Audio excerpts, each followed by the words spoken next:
एक चैलेंज मुझे दिखता है देहरादून की। अगर मैं बात करूं, देहरादून में there are so many cafes and restaurants that opened and मैं ऐसे छट करके बंद भी होते हुए देखता हूं। एकदम ही they came and they disappeared. Starting from scratch and trying to build a brand वो बहुत डिफिकल्ट होती है। You yourself said it. I remember having a conversation with you. Said that cannibalization हो गया यहाँ पे मार्केट का। Absolutely. सब आ रहे हैं, सबको जगह चाहिए, सबको कुछ कुछ करना है। लेकिन आप जैसे ही लखनऊ कानपुर वाली टेरिटरी से बाहर मूव आउट करते हो यू विल रियलाइज कि it is very very rare. क्या आपने कभी कैसी कोई गलती करी कि कहीं आपने पैसे बचाने की कोशिश करी हो? मैं कुछ ऐसे ब्रांड्स जानता हूँ, I should not take name, हमसे पैसे लेने के बाद, हमसे कमीशन चार्ज करने के बाद, हमसे एड के पैसे लेने के बाद, हमसे डिस्काउंट बर्न करने के बाद और कस्टमर से भी डिलीवरी फी चार्ज करने के बाद फिर भी ये प्रॉफिटेबल नहीं है। क्योर और नार्कोस हम संकट में डाल दिया आपने, दोनों ही दोस्त हैं। अब बस पूछो कि जोमेटो पे बिजनेस करना कैसा है, स्विगी पे बिजनेस करना कैसा है, और उनकी आंखों से आंसू निकल आएंगे।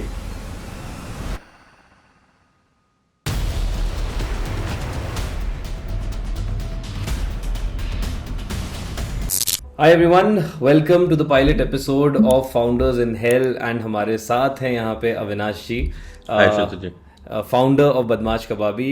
ही is a very valuable member of our community. हमारे जो UFC देहरादून की कम्युनिटी है, one of the most valuable members मैं कहूँगा। आपने इतने लोगों की मदद करी है यहाँ पे। एंड फाउंडर्स इन हेल एक बहुत different kind of a concept है इन टर्म्स ऑफ पॉडकास्ट, जिसपे मेजरली मैं सवाल इस तरीके से पूछूंगा एज इफ मैं खुद इस इंडस्ट्री में वेंचर करना चाहता हूँ। एंड क्योंकि आप FMB इंडस्ट्री से हैं, यानी कि फूड एंड बेवरेज इंडस्ट्री से हैं, so there is a very important part यहाँ पे जहाँ पे मैं क्वेश्चंस ऐसे उठाऊंगा कि अगर मैं FMB इंडस्ट्री में एंटर करने वाला हूँ तो what are the kind of things that I need to no.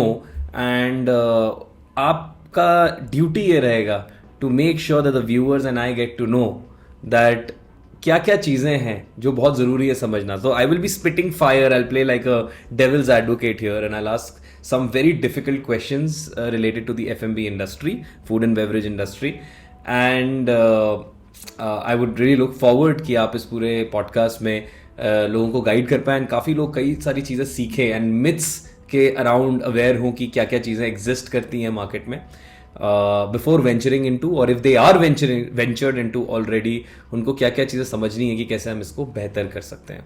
So let's start with that. Sure. All right. So firstly I would like to know, आप लोगों को अगर बताएं कि आपका ब्रांड है क्या, like what exactly is बदमाश कबाबी?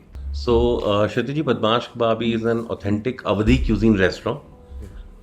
We are specialized into Awadhi food. Awadhi is predominantly Lucknowi अगर आज के बोलचाल में कहें, क्योंकि अवध की टेरिटरी तो काफ़ी बड़ी थी जब वहाँ प्रभु श्री राम का राज्य था, and it was Prayagraj, Kanpur, Lucknow, Malihabad, और वो सारा जो पूरा रीजन था वो अवध कहा जाता था, but now it's Lucknow predominantly. तो हमारा जो फूड है it's authentic Lucknowi food. We bring the most authentic flavours of Lucknow to Dehradun and we are trying to take it to the other parts of the country as well. So for the viewers, what kind of a business do you have? Is it a cloud kitchen? Is it, होते कितने type के businesses हैं? For example, if I have to venture and start something new, तो क्या क्या option है हमारे पास? I know something, cloud kitchen होता है, फिर एक नॉर्मल कुछ लोग तो सड़क में आजकल वड़ा पाव वाली है, जैसे वड़ा पाव बेचने लग जाते हैं, गोलगप्पे लोग बेचते हैं। Then there is counter in a mall, there is restaurant, gourmet restaurant, like किस तरह के रेस्टोरेंट्स हैं, थोड़ा सा अगर आप गाइड कर पाए, और बदमाश कबाबी कहाँ फॉल करता है? Sure. So different kind of setups होते हैं जैसे कि आपने बताया, बिकॉज FNB इंडस्ट्री इंडिया में अभी भी काफ़ी ऑर्गेनाइज्ड और अनऑर्गेनाइज्ड दोनों प्लेयर्स ऑपरेट करते हैं। सो जैसे आपने एग्जांपल दिया कि वड़ा पाव गर्ल या कोई somebody who opens a small cart probably near a station or a metro station या किसी ऐसी लोकेशन पे, so these are all unorganised players. अगर हम ऑर्गेनाइज्ड फॉर्मेट की बात करें, so of course there is a cloud kitchen. Cloud kitchen को हम गोस्ट किचन भी कहते हैं या डार्क किचन भी कहते हैं, because they are never visible, है ना। आप बड़ी मज़े से उनसे खाना मंगा तो रहे होते हो, आप उनका खाना रिलीश भी कर रहे होते हो, लेकिन अगर आप कभी ढूंढो कि यार मैं वहाँ जा करके बैठ के खाऊं, तो वो ऑप्शन या अपॉर्चुनिटी नहीं होती। कोई एग्जांपल दे सकते हैं? रिबेल फूड्स बहुत बड़ा ब्रांड है जिसके बहरूस, फासोस, गुड बोल, अवन स्टोरी, ये सब एक ही किचन से आते हैं। अच्छा, ये सारे बेसिकली एक किचन के आते हैं, बट इसके अंदर अलग अलग ब्रांड्स होते हैं। Yes. No, so basically Rebel Foods is the parent company and ये मल्टीपल ब्रांड्स है रिबल फूड्स के, जो रिबल फूड सेम किचन से ऑपरेट करता है. अच्छा. So a customer would never know कि बहरूज की बिरयानी, फासूस का रोल, अवन स्टोरी का पिज्जा, गुड बोल की बोल मील्स, ये सब कुछ एक ही किचन से रहा है. They are getting prepared at one place and वो वहीं से कस्टमर्स के पास पहुंच रहे हैं. Multiple brands. Absolutely. कस्टमर को लगता है कि अलग अलग रेस्टोरेंट्स हैं, बट एक्चुअली किचन एक ही है. किचन एक ही है. जस्ट ब्रांडिंग डिफरेंट कर रखी है, एंड उनको जो पैकेज्ड आइटम आता है इन द एंड वो डिफरेंट होता है. यस. सो बड़ी सिंपल मैथमेटिक्स है. अगर आपकी लोकेलिटी में 10 रेस्टोरेंट्स हैं और आप अपना ऐप खोलते हैं, आप कोई फूड डिलीवरी ऐप खोलते हैं और आप उसमें से you are one among them, तो आपकी ऑर्डर आने की प्रोबेबिलिटी क्या हुई? 1/10. लेकिन अगर आप एक किचन से 5 रेस्टोरेंट्स ऑपरेट कर रहे हैं तो आपकी ऑर्डर आने की प्रोबेबिलिटी क्या हुई? 5/10. सो क्लाउड किचन बेसिकली एक डार्क किचन होता है. ज़्यादातर ब्रांड्स या ज़्यादातर लोग जो यूजुअली क्लाउड किचन ऑपरेट कर रहे होते हैं, दे प्रेफर कि वो उसमें मल्टीपल ब्रांड्स यूज़ करें ताकि ऑप्टिमम यूटिलाइजेशन कर सके अपने रिसोर्सेज का. So one is a cloud kitchen model. Then we have QSR. So QSR is basically quick service restaurants.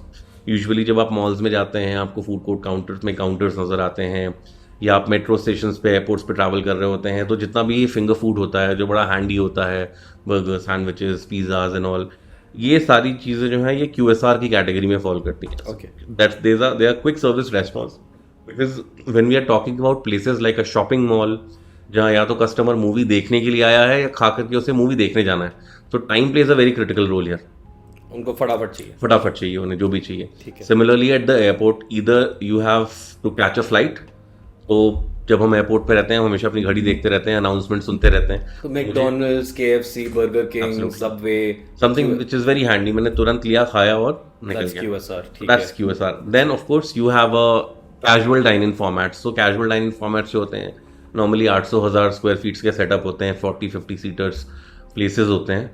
And वहाँ पे मतलब you get food of course, and a little bit of experience is also added to it.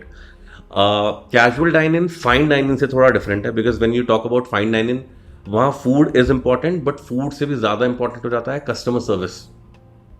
Right. So fine dine वाली categories में जो मतलब बहुत ही top बड़े brands हैं जो फाइन डाइन रेस्टोरेंट्स ऑपरेट करते हैं, वो आते हैं. And the casual dining setups are relatively smaller setups. Fine dines usually 2,000, 2,200, 2,500, 3,000 square feets पे होते हैं. 100, 150, 200 कवर के रेस्टोरेंट्स होते हैं. अच्छा. है ना. और जो कैजुअल डाइनिंग होते हैं, they are relatively smaller setup, 40, 50, 60 लोगों का. तो क्या एग्जांपल अभी मैं जितना समझ पा रहा हूँ, एक आपने कहा घोस्ट किचन और क्लाउड किचन होते हैं. Yes. आपने का एग्जांपल दिया रेबल फूड्स का, जिसके अंदर हवन स्टोरी भी आता है, तो लोगों को लगता है पिज्जा या फिर आपका बहरूज बिरयानी जो होती है, वो अलग अलग जो ब्रांड्स हैं ये ऑपरेट करते हैं क्लाउड किचन से, जो कहीं भी हो सकता है. कहीं भी हो सकता है. आप you will never see it. Absolutely. So कई बार लोग सोचते हैं ज़ोमैटो, स्विगी में. बिल्कुल. अब जैसे गोयला बटर चिकन लोग बहुत पसंद कर रहे हैं देहरादून में. हाँ. आप कभी ट्राई करो कि आप वहाँ जाके खाओ, आप नहीं खा पाओगे, क्योंकि इट्स अ क्लाउड किचन. तो एक हो गया क्लाउड किचन आपने बोला, एक हो गया QSR यानी क्विक सर्विस रेस्टोरेंट, जैसे बर्गर किंग, मैकडॉनल्ड्स. आप गए, फट से उनका ऑपरेशन इतना सॉलिड होगा कि उन्होंने आपको पकड़ा दिया, एब्सोल्युटली, आपने खा लिया. देन आपने बोला तीसरा टाइप का is a casual dining model. Casual dining के कुछ एग्जांपल्स? कैजुअल डाइनिंग के काफ़ी सारे एग्जांपल्स हो सकते हैं. अगर मैं देहरादून के किसी ब्रांड से आपको रिलेट कर रहा हूँ, तो शायद Kumar foods is casual dining kind of a format, जहाँ पे बैठ के आप खा सकते हैं. खाना इज इम्पोर्टेंट, आपका basic arrangement and family and friends. आप एक कंफर्टेबल स्पेस देखते हैं और आप ऐसी जगह देखते हैं जहाँ आप बजट पे फैमिली के साथ खा सकें. एक्सपीरियंस इतना ही मैटर करता है कि फूड टाइमली आ जाए, खाने का टेस्ट अच्छा हो, वेटर मुस्कुरा करके बात करे, and that's a casual dining. Then comes आपका fine dining formats. जब हम fine dining formats की बात करते हैं तो they are very very premium. अच्छा. When we talk about fine dining, वहाँ आपका average spend जो होता है per person वो 1,000, 2,000 रुपए, 3,000 रुपए जैसा होता है. So if a table for 4 has come, a family of 4 has gone, उनका बिल 6,000 से 12,000 के बीच में कुछ भी हो सकता है. अच्छा. Right? So वहाँ फूड के साथ आपको बहुत ज़्यादा added services मिलती हैं. You take a feel of the ambience. वो themed based restaurants होते हैं, वहाँ पर waiters बहुत well dressed, बहुत अच्छे से आपसे बात करते हैं, और आपको not just the food but they want to sell an experience. जैसे अभी recently बहुत popular brand आया है देहरादून में, कारीगरी. It's a chef owned restaurant and it gives you a premium fine dining experience. तो fine dining में जो dishes होती हैं, अगर मैं पनीर बटर मसाला की बात करूँ तो वो आपको शायद 150 रुपये में मिल जाएगा. अगर हम एक थोड़े छोटे रेस्टोरेंट में जाते हैं, अगर हम एक कैजुअल डाइनिंग सेटअप में जाते हैं तो शायद 250-300 रुपये में मिल जाएगा। अगर हम एक फाइन डाइनिंग सेटअप में जाते हैं तो वही 600-700 रुपये का हो जाएगा। Because along with the food, you're getting services and experience also. ये gourmet and fine dine, is it the same? Kind of, yes. Gourmet dishes are basically जो थोड़े specialized cuisines होती हैं. You know, you called it the gourmet style and all. So they're more or less same, yes. अभी मैं आज ही पढ़ रहा था. I got to know that Shilpa Shetty का एक रेस्टोरेंट है मुंबई में. I think it's on the 42nd or 43rd floor. And उसका 7 से 10 दिन की बुकिंग पहले से ही होती है. एंड उसमें एक कंडीशन होता है कि जितने भी लोग आएंगे वहाँ पे उनका कम से कम 2,000 रुपये का प्री आपका पेमेंट हो जाना चाहिए. It's like a registration, a booking amount. आप यकीन नहीं मानेंगे इनका पर मंथ की सेल कितनी डिक्लेयर करी गई है. शिल्पा शेट्टी का रेस्टोरेंट है ये in Mumbai. The monthly revenue there is 10 crores. My goodness. Is it with alcohol? Yeah, I think there are parties also, every sort of thing वहाँ पे. And so इसी में आपने अभी पार्टीज की बात करी तो ये किस टाइप के ये मतलब क्लब्स पब्स ये इस कैटेगरी में आ गए? Because there are some places यहाँ पे कैटमैन्स है, आपका प्लेबॉय है, करेक्ट मल्टीपल प्लेसेस, राइट? इसमें भी थोड़े से क्लासिफिकेशंस हैं. वन इज अ ब्रूवरी जहाँ पर आपको फ्रेशली ब्रूड बियर मिलती है. हाँ, सो वो ब्रूवरीज के ऑप्शंस होते हैं वहाँ पर. जैसे कि यहाँ पर beer tales was the first ever brewery. I am sure जो लोग हमें सुन रहे हैं या देख रहे हैं उन्हें they might have some memories with Beer Tales. Dehradun में that was the first ever brewery that Dehradun had. Then अब तो आई थिंक काफी हो गए हैं. Pyramid is also there and I think there are few more in pipeline जो आ रहे हैं. एंड ऑफ कोर्स कई बार फाइन डाइन प्लेसेस में there is alcohol also to it. जैसे Karigari also has alcohol, right?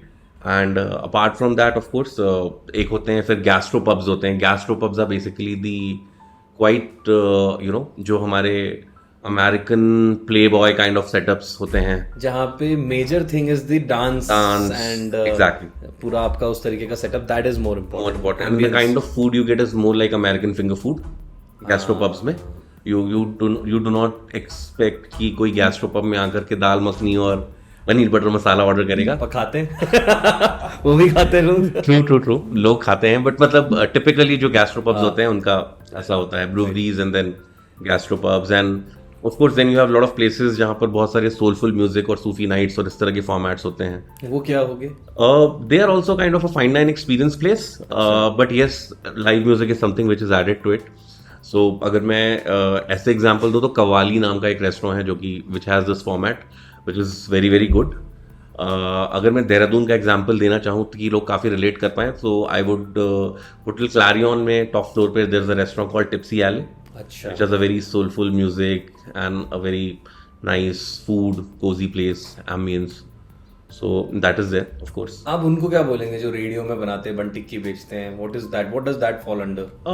Unorganized sector है वो मतलब. हाँ जी, that's more of an unorganized. उनको street vendors कहते हैं. इंडिया में उनका भी hawkers and vendors का registration होता है.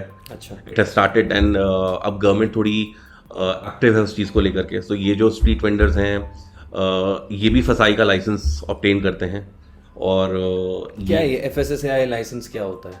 सो बेसिकली FSSAI जो है वो that's the authority, that's the body which allows which gives you a licence to operate, है ना. It is not required only for a restaurant but anything related to food, है ना. आप food की processing कर रहे हैं, आप फूड की मैन्युफैक्चरिंग कर रहे हैं, आप फूड को प्रोसेस करके आप रॉ आइटम को लाकर रेस्टोरेंट में बना करके दे रहे हैं. So anything that has to do with food, FSSAI का हमेशा वहाँ पे इन्वॉल्वमेंट होता है because FSSAI is the licence issuing authority, you know, anything that has to do with food.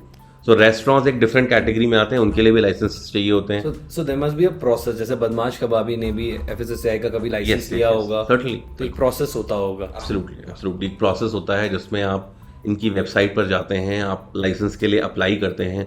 There are a set of documents, जैसे आपको अपनी water testing report submit करनी होती है, what kind of you know water you are using. आपको कई बार ये आते हैं आपके फूड के सैंपल्स लेकर के जाते हैं. You need to submit your all these happen. या एब्सोल्युटली एंड देहरादून में it's very active. They are doing a you know phenomenal job. और इसके साथ there are lot of things, काफ़ी सारा डॉक्यूमेंटेशन वगैरह अपलोड होता है and then finally of course आपको लाइसेंस जो है वो एक इंस्पेक्शन होता है और उसके बाद आपको इशू किया जाता है, ग्रांट किया जाता है. ठीक है. सो आपने बताया डिफरेंट काइंड्स ऑफ रेस्टोरेंट्स होते हैं एंड अगेन लाइसेंसेस की भी कैटेगरी होती है. व्हेन आई से कैटेगरी मतलब मैन्युफैक्चरिंग, रेस्टोरेंट, फूड प्रोसेसिंग वो तो अलग कैटेगरी है.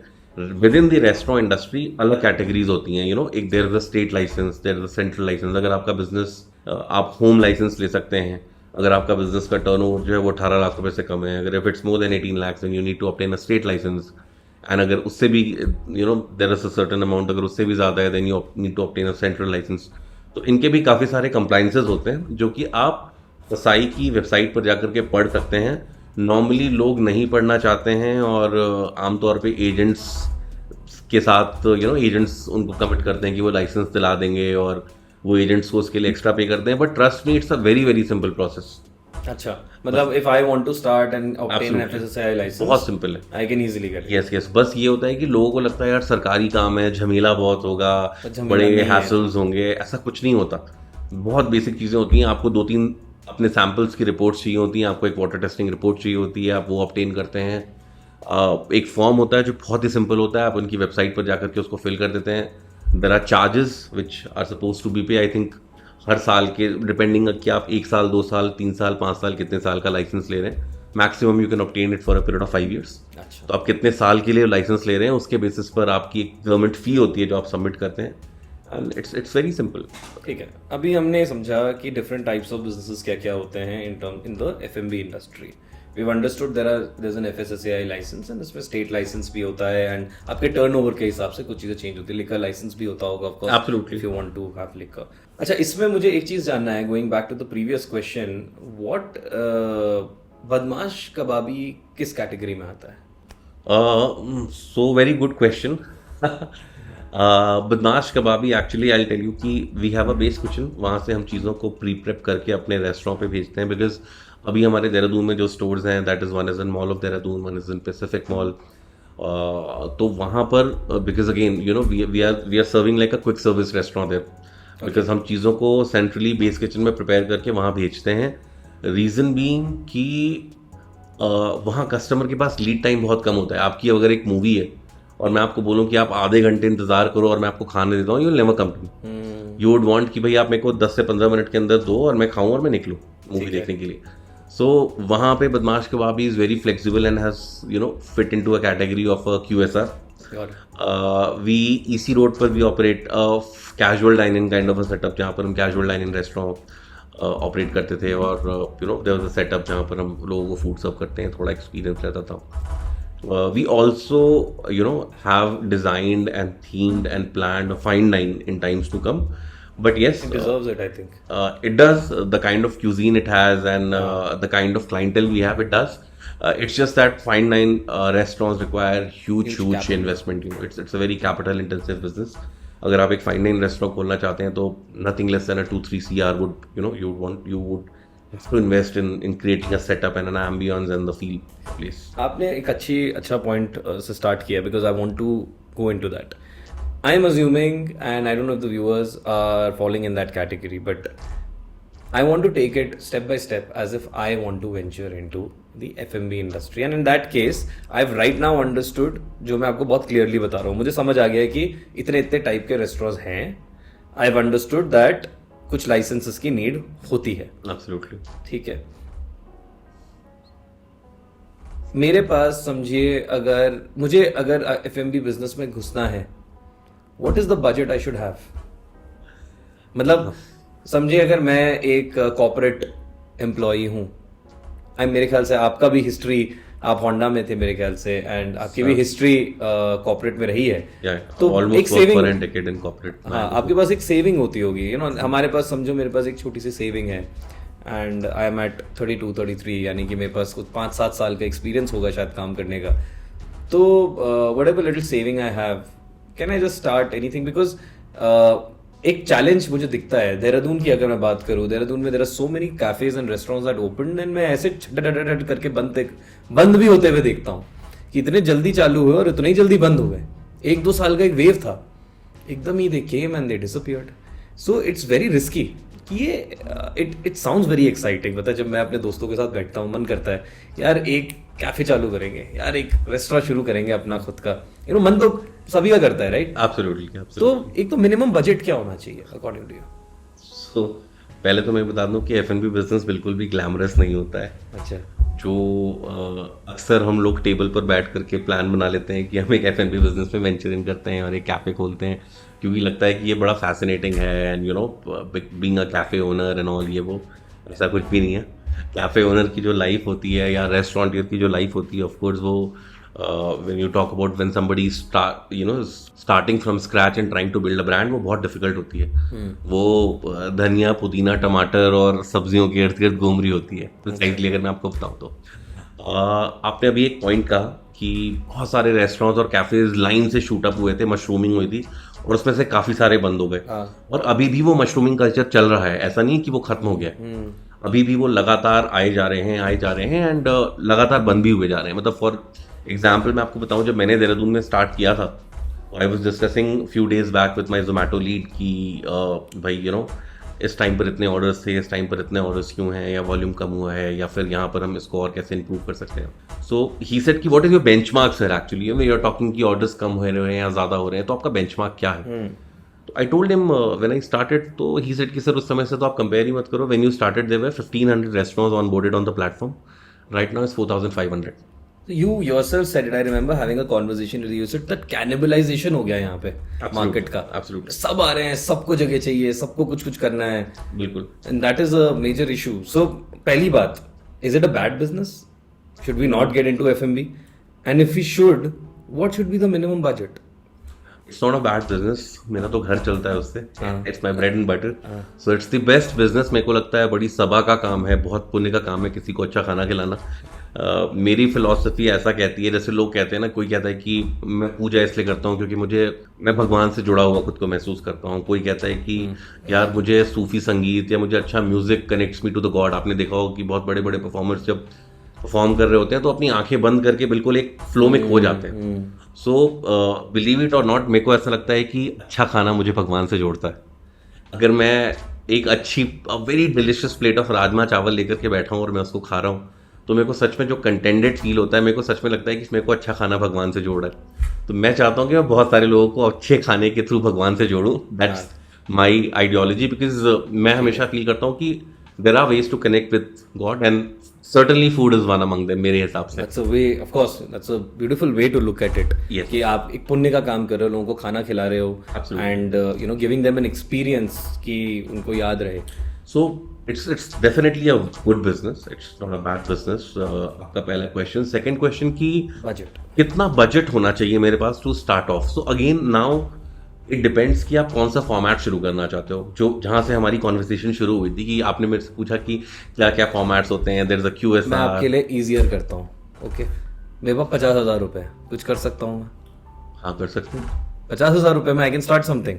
You can start something. You will be able to sustain or survive or not, that is different. But yes, you can still start something. चलिए अविनाश जी, आपको challenge through करते हैं। आपके पास 50,000 रुपए हैं आज की तारीख में, फ्रॉम स्क्रैच। आप सिर्फ, आपके पास एक्सपीरियंस है अपना, but you don't have anything else, no Badmash Kababi, no empire, nothing. You have 50,000 rupees cash right now. What is the thing you will start? तो बड़ा इंटरेस्टिंग सवाल है क्षितिज जी, और अब मैं आपको बताता हूँ कि शायद बदमाश कबाबी की स्टार्टिंग 35,000 रुपए से हुई थी। क्या बात कर रहे हैं? हाँ, अच्छा, okay. So I will tell you, I was in my corporate job and I was working with a Japanese company, Honda के साथ था मैं। तो यू नो हमारा जो वर्क टाइमिंग्स था that's used to start from 8 AM early in the morning, and Japanese company में 8 बजे का मतलब होता है 7:59। 8 मतलब लेट हो गया। तो 8 to 5 टिपिकली आप 5 बजे फ्री हो जाते हो। फ्री होकर के मैं आता था, तो मैंने चीज़ रियलाइज़ की कि मेरे पास काफ़ी टाइम रहता है, लॉट ऑफ टाइम। मुझे ट्रैवल करने का बहुत शौक था, अभी भी है। अब थोड़ा वक्त और मौका कम मिल पाता है, पहले ज़्यादा मिलता था। जब जॉब छोड़ के अपना बिजनेस स्टार्ट किया था तो सोचा था ज़्यादा घूमेंगे फिरेंगे, but it's not the case, ऐसा नहीं हो पाता। 9 to 5 से 24 आवर्स हो गया। एब्सोल्युटली। सो मैंने एक्सटेंसिवली ट्रैवल किया है, lot of south east Asian countries, European countries.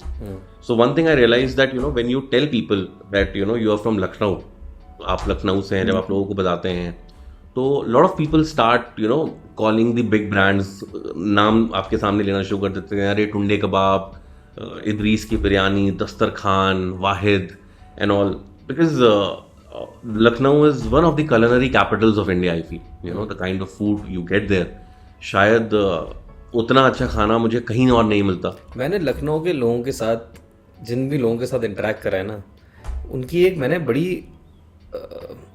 एक आदत देखी है। जैसे मैं उनको बोलूँगा अरे यहाँ का देहरादून का ये ट्राई करो, हाँ बट आपने क्या लखनऊ का ये खाया है, अरे आप एक बार ये ट्राई करो, हाँ बट आपने क्या लखनऊ का ये खाया है। मतलब they have this habit of talking and getting back, and मतलब वो लखनऊ का जो क्विजीन है वो ऐसा उनके टेस्ट बड्स से जुड़ा हुआ रहता है। बिल्कुल बिल्कुल बिल्कुल। हिमांशु लखनऊ का एक बड़ा मशहूर कॉल है, वो कहते हैं कि लखनवी वो नहीं जो लखनऊ में रहता है, लखनवी वो है लखनऊ जिसके अंदर रहता है। Very nice, well said. तो वो लोग हमेशा कहते हैं जब भी आप बताते हो कि आप लखनऊ से हो कि वो वाओ एक इदरिस की बिरयानी, दस्तरखान के kebabs and all those things. तो मेरे को एक चीज़ रियलाइज़ हुई कि जब हम इस क्यूजीन की बात करते हैं, which is so rich, this culinary art form is very very rich, बहुत बहुत इनरिचिंग है, बहुत फुलफिलिंग है, अपने आप में बहुत बड़ी लीगेसी कैरी करता है। लेकिन आप जैसे ही लखनऊ कानपुर वाली टेरिटरी से बाहर मूव आउट करते हो, यू विल रियलाइज कि it is very very rare. आप दिल्ली में बैठे हो, आपको एक अच्छा बटर चिकन खाना हो, आप कंपटीशन में मेरे को नाम बता दोगे, अरे आप हैवमोर का खा लो, आप गुलाटीज़ का खा लो, आप दरियागंज का खा लो, आप मोती महल का खा लो। जब आप बात करोगे कि मुझे एक अच्छा बोटी कबाब खाना है, यू विल बी स्पीचलेस, आपके पास नाम ही नहीं रहेंगे। आपको एक अच्छा गलावटी कबाब खाना है देहरादून में अगर मैं आपसे पूछूं तो ऑथेंटिक लखनऊ क्विजीन है ही नहीं। तो मेरे को ये गैप रियलाइज हुआ कि this is a gap when the moment you move out of Lucknow Kanpur territory, this cuisine is very very rare to find. This was the idea and inspiration when I thought कि हम कुछ ऐसा start करते हैं। तो typically मैं जब office के बाद आता था तो मेरे को लगता था मेरे पास काफ़ी टाइम है, I need to utilise it, and that's when I thought why not to start Badmash why not to start a brand of this cuisine. और that's how Badmash Kababi start हुआ। It was way back in Noida while I was working in corporate. तो 35,000 की savings थी मेरे पास। Savings तो ज़्यादा थी, मैंने कहीं पर एक कई बार ऐसा होता है ना कि आप किसी बैंक अकाउंट में कोई पॉलिसी लेके डाल देते हो और फिर अचानक से आप भूल जाते हो और 3-4-5 साल बाद आपके पास मैसेज आता है कि वो पॉलिसी मैच्योर हो गई है और आपने कुछ 10-15 हज़ार दिए थे। तो मैंने सोचा यार मेरे पास एक एक्स्ट्रा अमाउंट आ गया है, क्या करें उसको, तो क्यों न इसे ट्राई करें। तो मैं जहाँ रहता था मेरे घर के बिल्कुल सामने बहुत बड़ा पार्क, IT पार्क हुआ करता था। इनफैक्ट नोएडा का सबसे बड़ा IT पार्क वहीं पर था, कैंडोर सेज।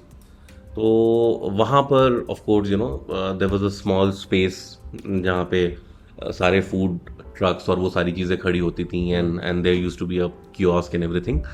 तो वहाँ पर I figured out a place, वहाँ पे आई स्पोक टू समथिंग जो वहाँ पे उन लोकेशंस की रेंटिंग आउट और सारी चीज़ें करते थे, एंड वहाँ I got a place, and वहाँ पर आई स्टार्टेड ऑफ विद बदमाश कबाबी। तो मैंने छोटा सा इन्वेस्टमेंट किया वहाँ पर in terms of buying the bare minimum utensils, थोड़ा सा किचन इक्विपमेंट्स, एंड 2 शेफ्स लेकर के आया मैं लखनऊ से, छुट्टी लेकर के मैं गया था वीकेंड पे, मैं एंड देन मैं 2 शेफ्स लेकर के आया, एंड इवेंचुअली मैंने उसको स्टार्ट किया। कैसा था, मतलब वो वाज इट लाइक ठेला सॉर्ट ऑफ अ प्लेस और it was a small cart, it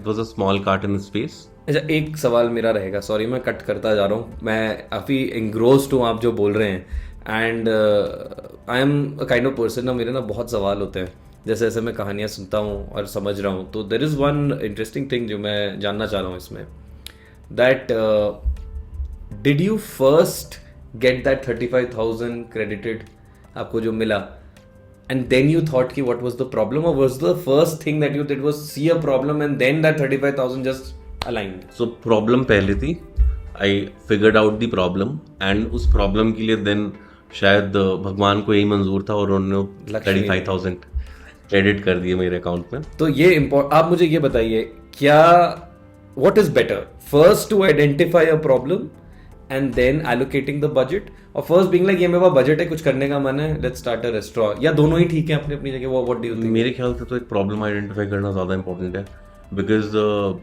बहुत मिसकंसेप्शंस हैं। लोगों को लगता है कि हम मल्टी क्यूजीन रेस्टोरेंट खोलते हैं, जितना बड़ा मेन्यू रहेगा उतनी सेल आएगी, क्योंकि मैं अगर बोलूँ कि यार मेरे पास नूडल्स नहीं है तो मेरा नूडल वाला कस्टमर चला जाएगा, तो मैं चाइनीज़ भी रख लूँ, मैं कॉन्टिनेंटल भी रख लूँ, मैं इंडियन भी रख लूँ, मैं सब कुछ रख लूँ।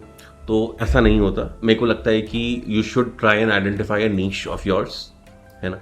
आप अगर कभी इस चीज़ को ऑब्जर्व करोगे कि इंडिया में जितने फेमस आइकॉनिक रेस्टोरेंट्स हैं, they all are specialised restaurants. ये सेम चीज़ मेरी बात CSB के फाउंडर से हुई थी, चाय सुट्टा बार के जो फाउंडर हैं अनुभव दुबे। अब उनसे जब मेरी बात हुई थी, आई रिमेंबर यहीं पे UPS में he had come for an event and we started talking and he mentioned about it कि क्षितिज मैंने ना ये गलती करी थी स्टार्टिंग में, मैंने बहुत ज़्यादा आइटम रख दिया एंड मुझे लगा कि कॉलेज के बच्चों को पसंद आएगा। It was a blunder, it was an operational nightmare. Absolutely, बहुत वेस्टेज होंगे, आपको मल्टीपल क्यूजीन्स के लिए मल्टीपल मैन पावर रखनी पड़ेगी। Correct. And you can not predict और forecast sales very accurately initially. तो He changed it after that. बहुत सारा बहुत सारा मीज़ा तैयार करेंगे आप, बहुत सारी वेस्टेज होगी, आपकी फूड कॉस्ट जो है वो सर्ज हो जाएगी, आपकी मैन पावर कॉस्ट सर्ज हो जाएगी। तो आई थिंक वो एक गलती है। तो मेरे को लगता है कि जितने भी फेमस रेस्टोरेंट्स हैं ना, वो सारे क्यूजीन स्पेशलाइज्ड रेस्टोरेंट्स हैं। When you talk about Tunday Kababi, आपको पता होता है कि वहाँ आप गलावटी कबाब खाने के लिए जा रहे हो, and very very niche and very very specialised. मेरे को लगता है कि एक प्रॉब्लम स्टेटमेंट आइडेंटिफाई करना ज़्यादा ज़रूरी है पहले।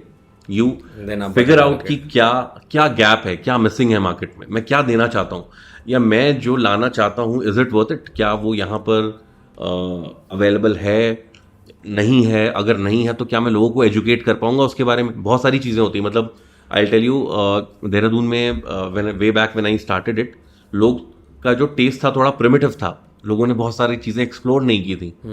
तो वही है, मोमो, नूडल्स, एब्सोल्युटली आपका मतलब बटर चिकन, दाल मखनी, येलो ग्रेवी में अलग अलग चीजें। बिल्कुल बिल्कुल। तो ऑरेंज ग्रेवी में वो भी कलर से होती है। तो कई बार लोग आते थे और जब गलावटी कबाब खाते थे तो कहते ये तो गल जा रहा है, ऐसा क्यों है? तो मेरे को बताना पड़ता था it is meant to be like that, है ना। अगर गलावटी कबाब गला नहीं तो फिर वो किस बात का गलावटी कबाब? करेक्ट। तो कई बार ऐसा होता था कि लोग मेरे से पूछते थे कि क्या आप गलौटी कबाब के साथ मेयोनीज नहीं देते? तो उस समय बस मतलब एक ही ख्याल आता था कि अगर भगवान मुझे एक खून माफ करता तो शायद मैं कुछ करता, लेकिन of course we are law abiding citizen और देश का कानून इजाजत नहीं देता उस चीज की, तो मैं नहीं कर पाता था। So these all things you face, not things. Mutton galouti kebab के साथ मेयोनीज। ओके। सो मैंने जब अपना सेटअप स्टार्ट किया विद दैट स्मॉल सेविंग, और वो एक IT पार्क था टिपिकली। वो मुझे अभी तक तो मुझे अपना आंसर मिल गया। मुझे ये लग रहा है अगर आपके जेब में अभी भी 50,000 रुपए ही सिर्फ होंगे तो आपने एक प्रॉब्लम आइडेंटिफाई कर दी, आप बदमाश कबाबी ही खोलोगे। ऐसा है क्या? Absolutely yes. Very nice. मतलब ये एक इंटरेस्टिंग क्लियर थॉट प्रोसेस लग रहा है। आपने एक मार्केट में गैप ढूंढ रखा है and you know that this exists. ठीक है, देयर इज अ गैप की अवधि क्विजीन जो ऑथेंटिक लखनवी क्विजीन है, जो मैंने आपको बताया भी कि मेरे जो लखनऊ के फ्रेंड्स हैं और कोई भी आते हैं वो सबसे पहले यही बात करते हैं कि यार है तो बढ़िया, लेकिन यार लखनऊ की बात ही कुछ और है। हाँ ये है तो बढ़िया, लेकिन वो बार बार यही बोलते रहते हैं। एंड मैं ज़्यादा लखनऊ घूमा नहीं हूँ, मैं लखनऊ में शायद 1-2 बार ही गया था, पर मैंने बहुत छोटा था तो ज़्यादा मुझे खाने वाने का इतना कुछ आइडिया भी नहीं था। हम तो मंची चबाते रहते थे, बस मीठा ज़्यादा खाते थे। आई थिंक आपको एक बार आना चाहिए। मतलब मैं हमेशा कहता हूँ कि अगर आप अच्छे खान पान के शौकीन हैं और अगर आप इस मिथ में जी रहे हैं कि आप जिस शहर के हैं वहाँ का खाना बहुत अच्छा है, तो जनाब एक बार लखनऊ आइए। मैं ये बात दावे से कहता हूँ कि आपके शहर का, हमारे शहर का घटिया से ख़राब खाना भी जो होगा वो किसी दूसरे शहर के अच्छे से अच्छे खाने से अच्छा होगा। क्या बात बोल दी आपने। यहाँ आपके जो अगर कोई यहाँ पे लखनऊ के ही होंगे ना, वो तो ताली बजा रहे होंगे पीछे टीवी सेट से। अच्छा, अभी हम समझे, अभी तक पहले सेगमेंट में अभी हम लोगों ने समझा कि what are the different kind of restaurants, FSSAI licences. अभी हमने बात करी कि अगर हमारे पास 50,000 रुपए हुए तो क्या, मैंने आपको बताया। और आपने ये भी बोला कि पैसे is not the right thing, कि मतलब ऐसा नहीं हो, पहले प्रॉब्लम स्टेटमेंट होना चाहिए, फिर पैसे की बात करनी चाहिए कि कितना होना चाहिए। एंड पैसा भी डिपेंड्स।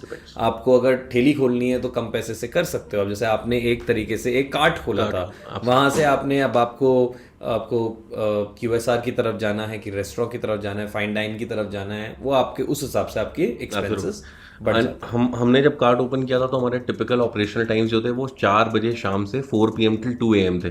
बिकॉज मेरा जो स्टाफ था वो सब कुछ रेडी करता था अपने बेस किचन में, और 4-4:30 बजे तक वहाँ पहुँचता था स्टोर पे, चीज़ें अपनी स्टार्ट करता था। मैं 5 बजे तक वापस आ जाता था अपने ऑफिस से, और फिर मैं सीधा वहाँ पे चला जाता था।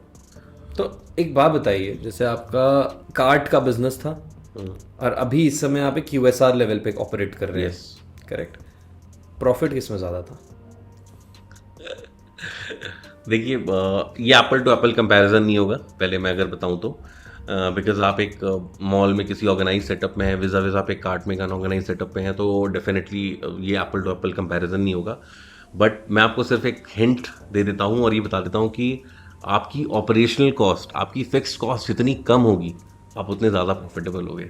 तो क्योंकि कार्ट में कम ऑपरेशनल कॉस्ट थी, वहां प्रॉफिटेबल ज्यादा हो जाता है, which is normal, which is understandable, but scalable नहीं कर सकते, बहुत स्केलिंग नहीं कर सकते उसके। वहां पे भी स्केलिंग हो सकती है। मेरे को ऐसा लगता है कि अगर आप उस थॉट प्रोसेस से, जैसे भी ठेका कॉफी ने बहुत अच्छा कॉन्सेप्ट लाया है कि वो एक साथ अपनी 10 कार्ट फ्रेंचाइज पे दे देते हैं और आप शहर के 10 लोकेशंस पे लगा देते हो। तो अगर आपको कार्ट ही करनी है तो why not to identify 10 good locations.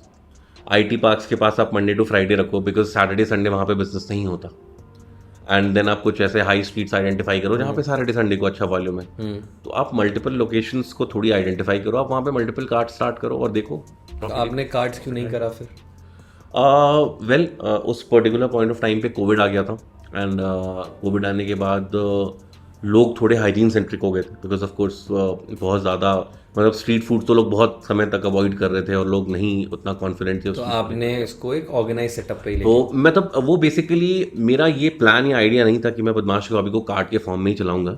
मैं वो सिर्फ एक प्रूफ ऑफ कॉन्सेप्ट करना चाहता था। मैं देखना चाहता था कि क्या मैं जिस गैप को गैप समझ रहा हूँ, क्या वो गैप सच में है भी, या वो सिर्फ मेरा स्कूल ऑफ थॉट है या मेरी आइडियोलॉजी है, मैं अपने चश्मे चढ़ा करके देख रहा हूँ और मुझे वो गैप लग रहा है जबकि वो गैप है ही नहीं। आपने एनविजन हमेशा से फाइन डाइनिंग किया था बदमाश कबाबी को कि गोल मेरा in the end quality cuisine to quality people, एक उनको भगवान से जोड़ देने वाला जो ख्वाब था आपका वो रहा है। Cart is more of a profitable and scalable, अगर आपको उस तरीके पे लेके जाना है तो वो आपने उतना, it was just for proof of concept. तो हम टिपिकली 4 बजे से 2 बजे रात तक ऑपरेट करते थे, राउंड द क्लॉक। उस IT पार्क में क्राउड रहता था, वहाँ बहुत सारे BPOs KPOs थे, तो रात का वॉल्यूम बहुत अच्छा लगता था।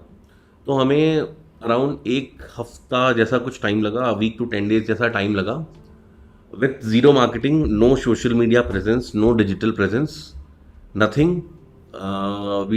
It took around 10 days to start becoming stock out.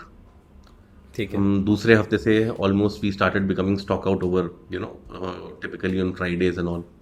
फिर हमें लगा कि हमें existing resources को थोड़ा बढ़ाना चाहिए। मैंने एक आध शेफ और ऐड किए, मैंने थोड़े और किचन इक्विपमेंट्स बढ़ाए, एंड फिर हमने अपना प्रोडक्शन इंक्रीज किया, एनहांस किया। हमें एक चीज़ फिर भी हमने what we observed, हमने देखा कि उसके बाद भी हम 12 साढ़े 12 बजे तक स्टॉक आउट हो जा रहे हैं। देन रीच द लेवल की जब मेरे को रियलाइज़ हुआ कि इस सेटअप से और इस ऑपरेशनल सिस्टम से आप इससे ज़्यादा प्रोड्यूस नहीं कर पाओगे शायद, मतलब इससे ज़्यादा आप नहीं इसको बड़ा कर सकते विद 1 कार्ट। तब आपने फिर चेंज, एंड टिपिकली मेरे को रियलाइज़ हुआ कि हम 12 बजे तक स्टॉक आउट होते ही जाते थे ऑन वेरी रेगुलर बेसिस। और वहाँ पर बहुत बड़ा फैक्टर था उस लोकेशन का, बिकॉज वहाँ पर बहुत सारे IT सेक्टर के एम्प्लॉयज़ थे और वर्ड ऑफ माउथ बड़ा स्ट्रांग होता है। बिकॉज आपको पता है टिपिकल जो IT पार्क्स होते हैं या बिजनेस पार्क्स होते हैं, उनका सेटअप ऐसा होता है कि एक ही फ्लोर पे मल्टीपल ऑफिसेज होते हैं या अलग अलग फ्लोर्स पे ऑफिसेज होते हैं, तो उनका सेटअप जो होता है बड़ा ही ऐसा रहता है कि एम्प्लॉयज़ बिल्कुल बात आपकी तरफ फैलती है। तो हमारा खाना अच्छा था, बदमाश कबाबी का खाना अच्छा था, ये बात लोगों को पता चली और लोग पीपल स्टार्टेड। अच्छा एक बात बताइए,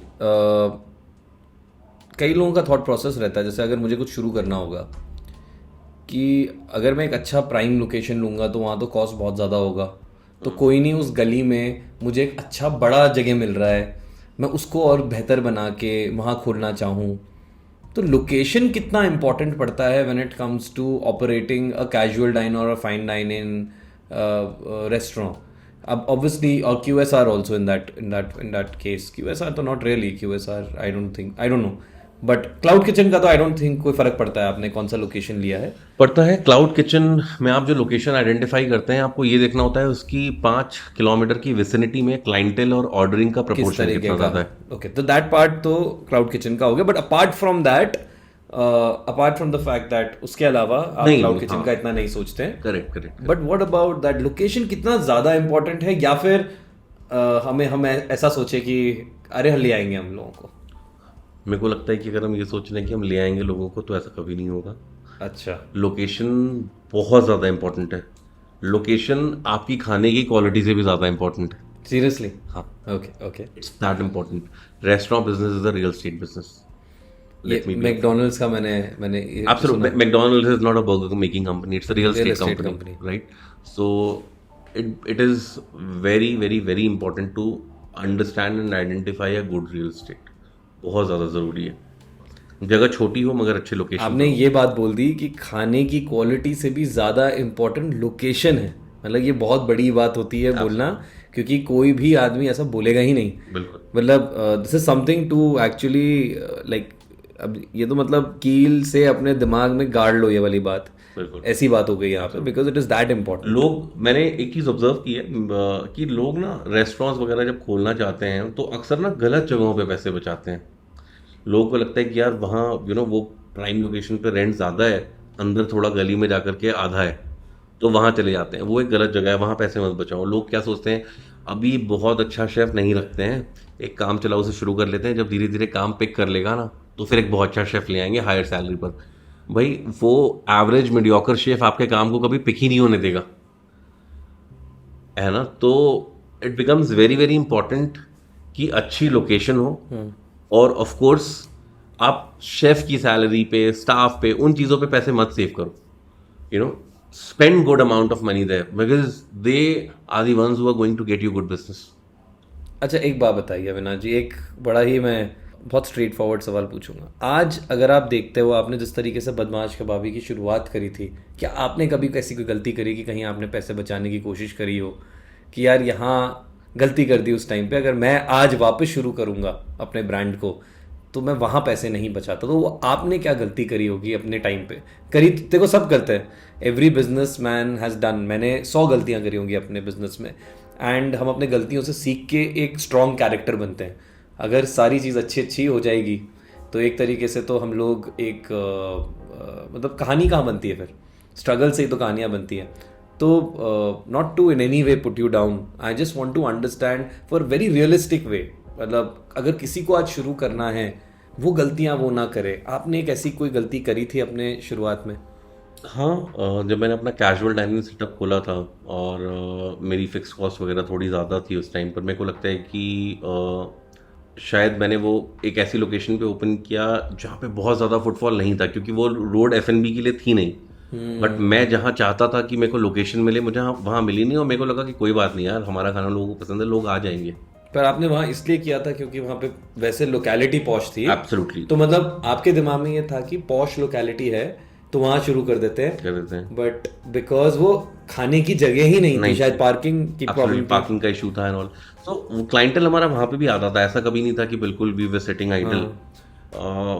बट मेरे को लगता था कि अगर हम इसको किसी, हमेशा ना फूड का बिजनेस किसी ऐसी जगह स्टार्ट करना चाहिए जहाँ आपके अगल बगल आमने सामने और भी F&B के प्लेयर्स हों, है ना? बिकॉज टिपिकली क्या होता है कि अगर एक फैमिली आई है या कुछ फ्रेंड्स का ग्रुप आ रहा है, तो हो सकता है कि सब शायद आपका खाना ना खाना चाहते हो, उसमें से एक दो को कुछ और भी खाना हो, बट एक दो आपका खाना खाना चाहते हो। तो उसके लिए इधर उधर और होने चाहिए, इसलिए आपने मॉल में खोला? यस, एक पेरिफेरी होनी चाहिए। Very smart move. सेकेंडली मेरे को लगता है कि एक there was a point of time जब मेरी ओवर डिपेंडेंसी थी शेफ्स और इन लोगों पे, तो मेरे को लगता है कि मतलब वो कहते थे कि मतलब दे यूज टू टेल कि नहीं ऐसा नहीं वैसा, ये ऐसे होता है वो ऐसे होता है, तो I use to pay heed to their what they are saying. तो मेरे को लगता था मेरी उन पे ज़्यादा डिपेंडेंसी थी। एक ऐसा भी टाइम था कि मेरे पास शेफ्स थे ही नहीं, कुछ ऐसे सर्कमस्टांसेस आए कि around four good weeks time I had no chefs. तब मेरे को रियलाइज़ हुआ कि कितना इम्पोर्टेंट है कि हम सारी SOPs क्रिएट करें, सारी रेसिपीज़ को स्टैंडर्डाइज करें, सारे स्टैंडर्डाइज, बिल्कुल। तो कितना कितना इम्पोर्टेंट है ये। हालांकि जब हमारे पास शेफ नहीं थे, I had my manager and I had my couple of support staff. एक दिन भी मैंने रेस्टोरेंट बंद नहीं किया।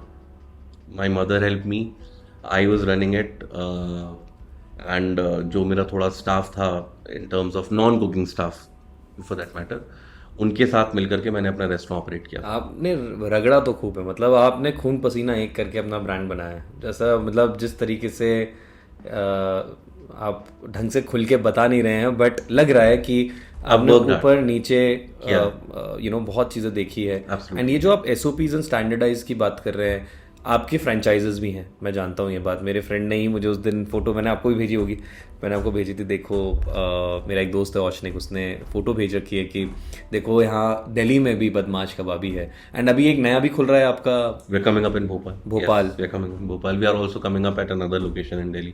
Okay, is there a difference in the quality in Dehradun and those places, because आप तो नहीं हो वहाँ पे? नहीं, कोई डिफरेंस नहीं है। उसका रीज़न ये है कि फूड का जो टेस्ट है that is very very much dependent on the spice mixes that you curate. तो हमारे जितने भी स्पाइस मिक्सेस हैं, चाहे वो कबाब्स के हों, बिरयानी के हों, टिपिकली या कौरमे के हों, वो सब हम सेंट्रली प्रिपेयर करते हैं। हम मैन पावर को ट्रेन करते हैं अपने कुकिंग मेथडोलॉजीज, स्टाइल्स और स्पाइस मिक्स को यूज़ करने पे, and then we deploy them across. इसके अलावा we have a chef on board जो कि डिफरेंट लोकेशंस पे जाकर ट्रायल्स करता रहता है फूड के, देखता रहता है कि जो हमारी रेसिपीज़ हैं वो एक्चुअली फॉलो हो रही हैं नहीं हो रही हैं। बहुत छोटे छोटे हैक्स होते हैं आइडेंटिफाई करने के लिए कि आपकी रेसिपीज़ फॉलो हो रही हैं या नहीं हो रही हैं। आपने कुछ स्पाइस मिक्सेस दिए हैं, आपने कुछ स्पाइसेस दिए हैं किसी एक टिपिकल एक फ्रेंचाइज स्टोर पर, अब आप वहाँ से एक स्पेसिफिक सेल आ रही है जो आपने देखी, जब आपने उस सेल को एनालाइज किया, आपने वहाँ की आइटम वाइज समरी रिपोर्ट निकाली टू अंडरस्टैंड कि कौन कौन से आइटम्स वहाँ अच्छे मूव हो रहे हैं, कौन कौन से नहीं मूव हो रहे हैं। आपने देखा टिपिकली कि वहाँ आपकी टोटल सेल का 30-40% बिरयानी से आ रहा है, मतलब biryani sale is very very high, मतलब it's doing really good. On the contrary, जब आप अपने बिरयानी के स्पाइस मिक्स की इन्वेंट्री देखते हो तो आप देखते हो कि वो अभी भी काफ़ी बची हुई है, तो इसका मतलब देयर इज अ मिसमैच। अच्छा, एक बात बताइए, there are some brands which are doing very well on a franchise level, Burger King, McDonald's, Domino's, which are मतलब Domino's तो नहीं, I don't think that's not a franchise, but in the sense that there are some brands, Burger King आजकल बहुत ज़्यादा कर रहा है, and there are different kind of franchise models जो बहुत अच्छा कर रहे हैं। Then there are some franchise models that are absolutely not doing good, जो reality है, मतलब this is the dark side of franchising that I see. कोई बात नहीं करता इसके बारे में। इस बारे में कोई बात नहीं करता क्योंकि अब शर्मा शर्मी में कोई खुल के बात नहीं करता इसके बारे में, बट होता क्या है, में देख लो आप कितनी फ्रेंचाइजीज बंद हुई हैं। हाँ, लॉट ऑफ। अगर आप रिकलेक्ट करना चाहो राजपुर रोड की अपनी जर्नी देखो, आपको खुद याद आ जाएगा कि कितनी फ्रेंचाइजीज बंद हुई हैं वहाँ पे। मैंने एक चीज़ नोटिस करा, जैसे एक छोटा सा एग्जांपल देता हूँ, एक है CSB चाय सुट्टा बार, एक है MBA चाय वाला, राइट, ठीक है। अब CSB ने for some reason, I am not going against CSB और MBA चाय वाला इन दिस केस, मैं बस जो ऑब्जर्वेशन है उसके बारे में बात करूँगा। I have notice this thing, MBA चाय वाला बहुत ही ज़्यादा प्रफुल्ल बिल्लोर पे डिपेंडेंट था, एंड CSB में यूजुअली अनुभव ने अपना कोई पर्सनल ब्रांडिंग नहीं करा था। तो I am seeing now a huge backlash in MBA चाय वाला वर्सेस CSB। तो चाय सुट्टा बार में कोई इतना नहीं बोल रहा है कि जो फ्रेंचाइजेस वाले हैं वो इतना कंप्लेन नहीं करते, बट MBA चाय वाला में बहुत लोगों ने बोला ये तो स्कैम है, ये तो ये है। आई एम नॉट सेइंग होगा, because obviously it is not always the responsibility of the headquarter business to give all the businesses, but ये बैकलैश आता है फ्रेंचाइज मॉडल में। तो कई बार हम लोगों को लगता है it is safe to start a franchise because it's a successful business model, कि ये चल रहा है तो यहाँ भी चलेगा, रेप्लिकेट कर देते हो हम रेप्लिकेट करेंगे, मतलब प्रोसेसेस ऑलरेडी बने हुए हैं, सब कुछ बना हुआ है, मुझे बैठ के हिट एंड ट्राई नहीं करना, बस एक अच्छा लोकेशन में बैम फ्रेंचाइज लिया और काम शुरू हो गया। कुछ ब्रांड्स ने बहुत अच्छा किया और कुछ ब्रांड्स ने एकदम स्ट्रगल करा। बदमाश कबाबी भी फ्रेंचाइजेस देता है, तो आपने क्या आइडेंटिफाई किया and what are the ways in which you help people? For example, अगर मैं एक फ्रेंचाइज लेना चाह रहा हूँ, rather than starting something like a cart और फाइन डाइन और समथिंग, मैं एक फ्रेंचाइज लेना चाह रहा हूँ, मैं बदमाश कबाबी की फ्रेंचाइज लेना चाह रहा हूँ, why should I choose you? What is so different and what should I be aware about before choosing a franchise? What do you think that is? I think franchise business बड़ा lucrative हो रखा है आजकल Indian market में।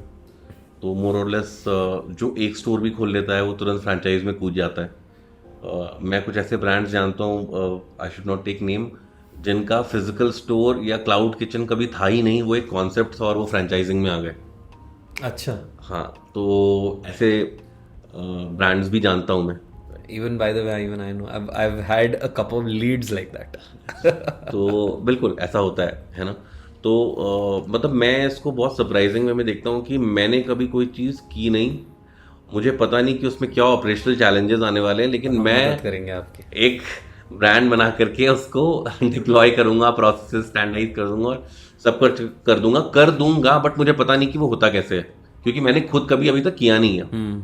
सो बहुत ही lucrative market है आजकल, लोग तुरंत फ्रेंचाइजिंग में घुस रहे हैं। और अगेन मतलब जो आपका क्वेश्चन था कि बैकलैश था काफ़ी मतलब ज़्यादा। मैं क्या देखूं इन द सिंपल, अगर मैं सिंपल बात आई थिंक कुछ क्रिटिकल चीज़ें हमें ऑब्जर्व करनी चाहिए। आई थिंक मतलब मुझे जो मैं अपना लिटमस पेपर टेस्ट अगर कहूँ कि मैं करूँ किसी ब्रांड की, what paper test, litmus paper test, what is that? Litmus paper as in जो हमने क्लास 10th में साइंस में पढ़ा था कि लिटमस पेपर अगर टर्न ब्लू हो जाता है, this is a clear indication. हमने बहुत साइंस की पढ़ाई करी नहीं है, प्लीज बताइए। सो अगर मैं अपना टेस्ट करूँ तो 3-4 चीज़ें हमें आइडेंटिफाई करनी चाहिए। पहले तो ये होता है कि ज़्यादातर ब्रांड्स आजकल बिल्कुल फोफो में फ्रेंचाइजी देना चाहते हैं, यानी फ्रेंचाइजी ओन, फ्रेंचाइजी ऑपरेटेड, सारी ओनरशिप, ऑपरेशंस, रिस्पॉन्सिबिलिटी सारी चीज़ें आपकी रहेंगी। ब्रांड जो है वो अपनी तरफ से बस सपोर्ट देता है, ब्रांडिंग देता है, और तो हमें ना कुछ अच्छे चेक पॉइंट्स को आइडेंटिफाई करना चाहिए। मेरे को लगता है कि अगर कोई ब्रांड अपनी फ्रेंचाइजी देने के लिए तैयार है तो हमें पहले तो कोई बहुत घटिया सी लोकेशन चूज़ करनी चाहिए और हमें उसको बोलना चाहिए कि हम यहाँ खोल दें, और अगर वो हाँ कह रहा है तो तुरंत उससे आगे की कॉन्वर्सेशन बंद कर दो। So that's a good way to check कि घटिया लोकेशन देख के अगर वो हाँ बोल रहा है, मतलब वो फ्रेंचाइज बेचने के लिए ज्यादा डेस्परेट है than to actually help. Important point to be noted. हमने आज तक बहुत कम फ्रेंचाइजिंग्स की हैं और अब धीरे धीरे करके उसको बढ़ा रहे हैं, लेकिन हमने मना ज़्यादा लोगों को किया है एज कम्पेयर टू हाँ बोलने से। बिकॉज आप नहीं चाहते कि कोई एक जगह पे अगर बदमाश कबाबी का आउटलेट ढंग से नहीं चल रहा है तो वो आपको फ्रॉम द ब्रांड्स पर्सपेक्टिव लोग अच्छा बहुत कम कहेंगे, लेकिन आपकी कमियां बताने के लिए जरूर आपको आपके पास आएंगे। That's the basic human tendency. तो आई थिंक ये एक बहुत इंपॉर्टेंट एस्पेक्ट है कि अगर लोकेशन पे वो किसी भी लोकेशन को हाँ कर रहा है। एक और पॉइंट बता दीजिए। दूसरा बहुत इंपॉर्टेंट पॉइंट है, मेरे को लगता है कि आप उससे किसी भी ब्रांड से जो फ्रेंचाइज दे रहा हो उससे पूछो कि क्या आप मैन पावर सपोर्ट दोगे। वो इमीडिएटली कहते हैं हाँ हाँ मैन पावर सपोर्ट देंगे, हम ट्रेन मैन पावर आपको देंगे। फिर आप उससे पूछो कि अगर 6 महीने साल भर में कोई छोड़ के चला जाएगा या अगर कोई बार बार छोड़ करके जा रहा है तो आप कब तक ये सपोर्ट दोगे। तो टिपिकली ब्रांड्स इस पर बहुत स्ट्रैटेजिकली रिप्लाई करते हैं, डिप्लोमेटिकली कहते हैं कि इनिशियली हम आपको ट्रेन मैन पावर डिप्लॉय करके देंगे, बाद में अगर कोई जाता है तो हम क्या करेंगे कि आप लोकल हायरिंग करना, हम उसको ट्रेन करा देंगे। सो आई थिंक अगेन ये कभी नहीं हो पाता। आप कहाँ से लोकल हायरिंग करते रहो, यानी कि तो अच्छा, मैंने अपना एक फ्रेंचाइज बोला कि मुझे ये वाला फ्रेंचाइज चाहिए एंड उन्होंने बोला कि आपको अगर हम ट्रेन करके देंगे मैन पावर आपकी, चाहे वो मैनेजर, चाहे वेटर्स या फिर जो chefs, whatever, complete man power, पर अगर वो छोड़ के चले जाता है तो कुछ फ्रेंचाइजेस ऐसा बोलते हैं आप कोई लोकल आदमी हायर करो, हम उनको ट्रेन कर देंगे, बट ट्रूथ इज ऐसा होता नहीं है। तो बदमाश कबाबी क्या करता है कि आप सेंट्रली पूरा end to end manpower supply करते हैं, देते हैं, और हम लाइफ टाइम जब तक हमारा और फ्रेंचाइज का अग्रीमेंट एग्जिस्ट करता है, जब तक हम साथ ऑपरेट कर रहे हैं, till that time we give manpower. हम रिप्लेसमेंट्स देते हैं, हम कुछ चार्ज भी नहीं करते उसके लिए। टिपिकली ऑर्गेनाइजेशन बहुत सारे ब्रांड्स कहते हैं कि 3000 रुपीज रिप्लेसमेंट की कंसल्टिंग फी है, हमें कहीं से उसको सोर्स, जो काफी बड़ा इशू होता है। काफी बड़ा इशू होता है। आप ही ने बताया था शेफ नहीं था 10 दिन, तो आपको सब it's a very, I think आपने पेन पॉइंट खुद एक्सपीरियंस किया होगा तभी। तो मेरे को लगता है कि ये बड़ा क्रूशियल और इम्पोर्टेंट एस्पेक्ट होता है कि आपके पास हमेशा स्किल्ड मैन पावर होनी चाहिए, और इनकेस अगर वो जा रही है तो उसका रिप्लेसमेंट भी होना चाहिए। तो ये दो बहुत इंपॉर्टेंट पॉइंट्स है। तो आई थिंक ये चीज़ें ज़रूर चेक करनी चाहिए, ठीक है, जब भी आप किसी ब्रांड की फ्रेंचाइजिंग में उतरना चाहते हो। अब टिपिकली जैसे अगर मैं बात करूं कि आपने वो बोला कि CSB और प्रफुल्ल बेल्लोरे जी का जो वो था, मतलब कि बैकलैश हो रहा था, तो बेसिकली प्रफुल्ल बेल्लोरे जी ने काफ़ी ब्रांड बिल्डिंग की, पर्सनल ब्रांडिंग की, और वो उन्होंने टिपिकली इसलिए की ताकि लोग उनको आइडेंटिफाई कर पाएँ, उनसे रिलेट कर पाएँ और उनके लिए अपनी फ्रेंचाइजीज को सेल करना ईजी हो। मैं उनको किसी पॉइंट पे ऐसा गलत नहीं कहूँगा, बिल्कुल नहीं, बिकॉज हर कोई अपनी पर्सनल ब्रांडिंग करना चाहता है। So I don't feel he has done anything wrong. और कोई भी ब्रांड आपको सेल्स गारंटी नहीं कर सकता, B it any brand in the world. आप मैकडोनल्ड्स भी खोल के बैठ जाओ और मैकडोनल्ड्स कहे कि नहीं आप पहले महीने से 1 करोड़ रुपए की सेल कर रहे होगे, ऐसा नहीं होता। It doesn't happen that way, मतलब वेरी वेरी ऑनेस्ट, है ना। तो अगर कोई MBA चाय वाला की फ्रेंचाइजीज ले रहा था तो क्या टिपिकली उसने उस लोकेशन का एनालिसिस किया था? But isn't it also MBA चाय वाला का जो फ्रेंचाइज देने वाला ब्रांड है उसका ड्यूटी था कि बताना। बिल्कुल ये शायद एक गलती ये उनको भी मतलब आई थिंक अगेन वो थोड़ा फ्लो में पुशी हो गए, मतलब फ्रेंचाइजीज निकलने लगी तो उन्होंने सोचा कि लाइन मैनेजर्स बन जाते हैं, उनको टारगेट मिल जाते हैं कि आपको स्टोर्स खोलने हैं, तो आपको किसी भी लोकेशन पे मतलब अगर आप शायद मालदेवता गए होगे अभी कई बार देखा, तो टिपिकली मालदेवता वाला वो जो रूट है, जब हम आगे बढ़ते हैं महाराणा प्रताप चौक से, तो वहाँ काफी आगे जाकर के एक साइकिलर्स का जो पॉइंट है वहां पे मैंने उसका एक स्टोर देखा। तो मेरे को लगता है वहाँ पॉपुलेशन जो आबादी है आसपास की वो तो बहुत ही कम है। So I think there is nothing wrong अपनी पर्सनल ब्रांडिंग में, लोग अपनी पर्सनल ब्रांडिंग करते हैं और आजकल तो बहुत ज़्यादा इंपॉर्टेंट हो गया है ब्रांड्स के लिए अपनी, मतलब लोगों के लिए अपनी पर्सनल ब्रांडिंग करना, because people always want to know that you know who is the face behind the brand. मतलब लोग जानना चाहते हैं कि इस ब्रांड के पीछे कौन सा चेहरा है, एंड लोगों की सक्सेस स्टोरीज और हार्डशिप सुनने में बड़ा मजा आता है, क्योंकि लोग सुनना चाहते हैं कि कौन मेहनत करके सक्सेसफुल बना, मेहनत करना नहीं चाहते। तो आई थिंक इसलिए आई थिंक प्रफुल्ल बिल्लोरे से बहुत सारे लोग इसलिए कनेक्ट कर पाए क्योंकि उन्होंने अपने स्ट्रगल टाइम की काफ़ी सारी स्टोरीज बताई और लोगों को सुनाई। तो आई थिंक शायद लोकेशन और थोड़ा ज़्यादा फ्रेंचाइजी देने के चक्कर में शायद वहाँ पे थोड़ा पीछे रह गए। एब्सोल्युटली मेरे को लगता है कि यू नो एक और बहुत इंपॉर्टेंट टेस्ट होता है जब आप फ्रेंचाइज के बारे में सोच रहे हो, तो यू नो मतलब कि रैंडमली जब आप किसी फ्रेंचाइज इंक्वायरी करते हो और कोई आपको आता है और कोई लोकेशन देखता है और बोलना शुरू करता है 8 लाख रुपए की सेल यहाँ पे आप मान लो, 10 लाख रुपए की सेल यहाँ पे मान लो, तो सबसे पहले ना वी नीड टू आइडेंटिफाई कि उसका आप मेन्यू देखो। मेन्यू देखने के बाद आप अंडरस्टैंड करो कि प्राइसिंग क्या है, उसके बाद आप ये देखो कि वहाँ पर अगर कोई आदमी इंडिविजुअल आता है तो उसकी AOV एवरेज ऑर्डर वैल्यू क्या होगी, राइट। तो आप समझो कि अगर किसी रेस्टोरेंट की एवरेज ऑर्डर वैल्यू 100 रुपये है, राइट, तो अगर वहां पर दिन के 100 लोग आएंगे तो आप 10,000 रुपये कमाओगे, है ना। और अगर वहां की एवरेज ऑर्डर वैल्यू 500 रुपये है तो 100 लोग आएंगे तो आप 50,000 रुपये कमाओगे। So typically we need to understand कि उस जगह की उस मेन्यू की एवरेज ऑर्डर वैल्यू क्या है। जो भी ब्रांड आप देख रहे हो, आप किसी के कहने पे मत जाओ कि यहाँ 8 लाख रुपए की सेल आ जाएगी, यहाँ 10 लाख रुपए की सेल आ जाएगी। आप टिपिकली उससे पूछो कि आपके और जो दूसरे स्टोर्स हैं वहां पर आपकी एवरेज ऑर्डर वैल्यू क्या है, अंडर मल्टीप्लाई करके देखो कि कितने कस्टमर्स आ रहे हैं। आप अगर 50 लाख रुपए का इन्वेस्टमेंट फॉर एग्जांपल आप एक चाय के ब्रांड पे कर रहे हो, टिपिकल टी के ब्रांड पे कर रहे हो, चाहे वो कोई भी ब्रांड हो, है ना, चाय की एवरेज ऑर्डर वैल्यू क्या आएगी? 50 रुपये, 60 रुपये, 100 रुपये, अनलेस एंड अनटिल वो चायोस जैसा ब्रांड हो जो आपको एक अलग एक्सपीरियंस देना चाह रहा हो। तो 60 रुपये 100 रुपये से ज़्यादा कोई क्या खर्च करेगा एक चाय के ब्रांड पे? वही तो दिक्कत हो रही है कि वो टियर 2 टियर 3 सिटीज में 50 रुपये के चाय कौन पीता है, ये भी दिक्कत आ गई। बिल्कुल। तो अब आप ये सोचो कि अगर 100 रुपये की वहाँ पे बिलिंग होगी तो मैं वहाँ दिन के 10,000 रुपये कमाऊंगा अगर मेरे पास 100 कस्टमर्स आएंगे। 100 कस्टमर्स आना इज नॉट ईजी। 100 लोग अगर 100 आपकी 100 KOTs पंच हुई हैं, आपकी 100 बिलिंग्स हुई हैं। KOTs क्या हुआ? KOT बेसिकली आपकी जब कोई ऑर्डर पंच होता है तो आप किचन में एक छोटी सी स्लिप देते हो कि क्या क्या ऑर्डर प्रिपेयर करना है, किचन स्टाफ उसको प्रिपेयर करके ऑर्डर के साथ आगे देता है। तो 100 बिलिंग पंच होगी तब आप जाके 10,000 रुपये की सेल करोगे। अब आप उस 10,000 रुपये की जो आपकी ग्रॉस सेल है उसमें अपनी food cost, staff cost, operating cost, rentals, सारी चीज़ें हटाओ तो आपको पता चलेगा आपकी नेट सेल कितनी बच रही है ना। तो अब वो अगर आपकी लेट से कि आपकी 3,000 रुपये 4,000 रुपये की नेट सेल बच रही है, आपने उसको 3,000 रुपये को 30 से मल्टीप्लाई किया तो आपकी नेट सेल कितनी बची? 90,000 रुपये। तो आप एक तरह से 90,000 रुपीज़ की प्रॉफिटेबिलिटी पर आए। फॉर एग्जाम्पल अगर आपने 10,000 रुपये की सेल की, अब अगर आप महीने में 80-90,000 रुपये कमा रहे हो तो आप टिपिकली सोचो कि आपकी इन्वेस्टमेंट कितनी है। आपने 50 लाख रुपये की इन्वेस्टमेंट की है, 90,000 रुपये या 1 लाख रुपये भी अगर आप महीने का बचा रहे हो तो आपको 50 महीने चाहिए अपनी इन्वेस्टमेंट को रिकवर करने के लिए। और उसके बाद जब आप ऑपरेट करोगे, 50 महीने का मतलब है 4 साल, और 4 साल के बाद भी जब आप ऑपरेट करोगे तब आप प्रॉफिट बनाना शुरू करोगे अपने लिए, है ना, अपना केपेक्स पूरा रिकवर करके। तो ये सब कुछ टिपिकल चीज़ें हैं जो समझना ज़रूरी होती है कि you no average order value क्या है, कितनी बिलिंग्स होंगी वहाँ पे। आप ये सवाल पूछो। कई लोग यही गलती कर जाते हैं, आई फील दैट थोड़ा जनरलाइज कर देते हैं यार, शुरू करना है और मतलब हो जाएगा यार। हाँ, ये टिपिकली कि मेरे को राजपुर रोड पे, मतलब देहरादून के लोग ज़्यादा कनेक्ट कर पाएंगे ऐसे कि मेरे को राजपुर रोड पे एक अच्छी लोकेशन मिल रही है और मैं वहाँ पर रोल्स का एक ब्रांड स्टार्ट कर रहा हूँ और मैं तो फाड़ दूँगा।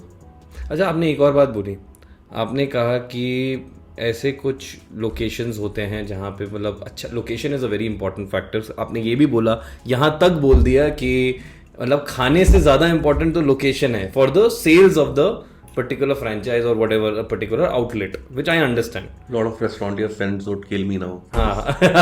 No, and I think that's a very smart way, because आप इमोशन में बह के सब खाने की बात करने की जगह यहाँ पे हम बिजनेस की बात कर रहे हैं, और वहाँ पे आप बहुत इंटरेस्टिंग बात बोल रहे हो. मैं बहुत सिंपल चीज बोलता हूँ लोगों को हमेशा, कि लोगों को हमेशा ना ग्लैमराइज करता है ये फैक्ट कि यार फूड इंडस्ट्री में 30% फूड कॉस्ट है, बाकी पैसा ही पैसा है ना. लोग उसकी बाकी जो ऑपरेशनल इंट्रिकेसीज हैं, जो इम्पोर्टेंट चीजें हैं, उनको नहीं समझना चाहते.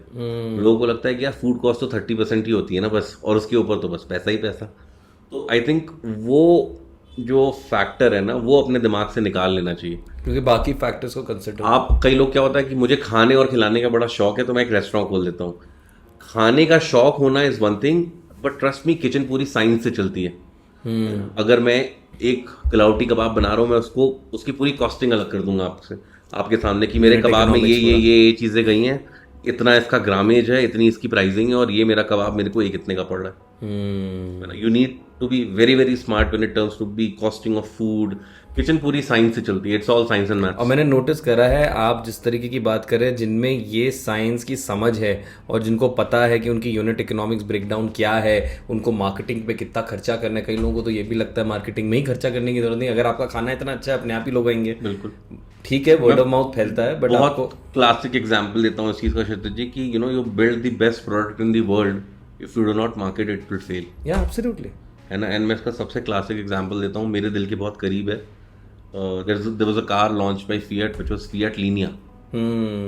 I think it was the best product that one could ever design. चाहे आप डिज़ाइन एफिशिएंसी की बात करो, आप चाहे उसके इंजन की बात करो, आप या फिर उसके लुक्स, उसकी अपहोस्ट्री की बात करो, उसकी टेक्नोलॉजी की बात करो, there was nothing better than it. And अगर उस पॉइंट ऑफ टाइम पर हम उसके कंपेटिटर से उसको कंपेयर करें तो it was far ahead, it was way ahead of its time. It was never marketed appropriately. मैं एक और एग्जांपल देता हूँ. याद है मैं मॉल आया था, मैंने कहा था मैं अपनी मदर को लेके आऊँ यहाँ पे एक मूवी देखने के लिए. मैं उस समय खेल में देखने आया था.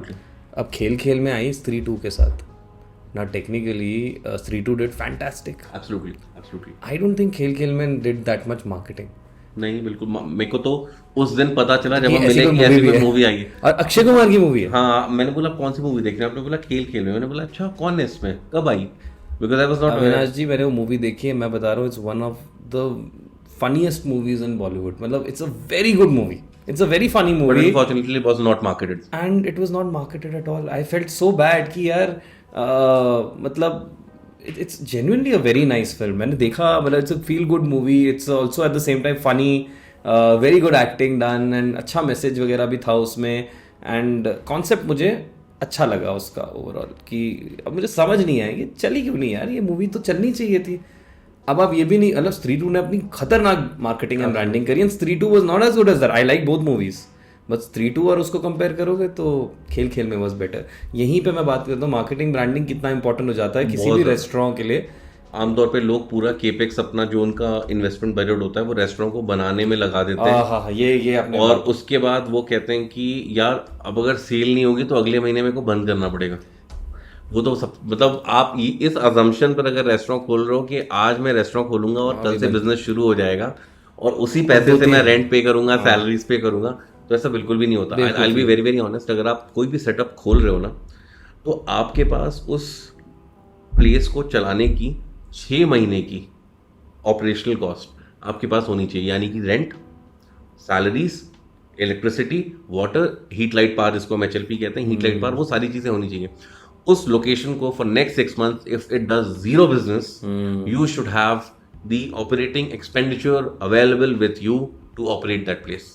आप अगर ये सोच रहे हो कि मैंने आज रेस्टोरेंट खोल दिया, सारे पैसे खर्च हो गए, कोई बात नहीं, अब मैं सेल करूंगा, उससे रेंट दे दूंगा, सैलरीज दे दूंगा, it will not happen that ways. कभी भी नहीं होगा. बहुत अच्छी बात बोली आपने. I completely agree to that part of it. अच्छा, एक बात और मुझे करनी थी इसमें. क्लाउड किचन का ज़माना आ गया है. लोग दबा के, आपका चाहे फिजिकल हो या ना हो रेस्टोरेंट, आजकल जोमेटो एंड स्विगी में लोग दबा के सेल कर रहे हैं.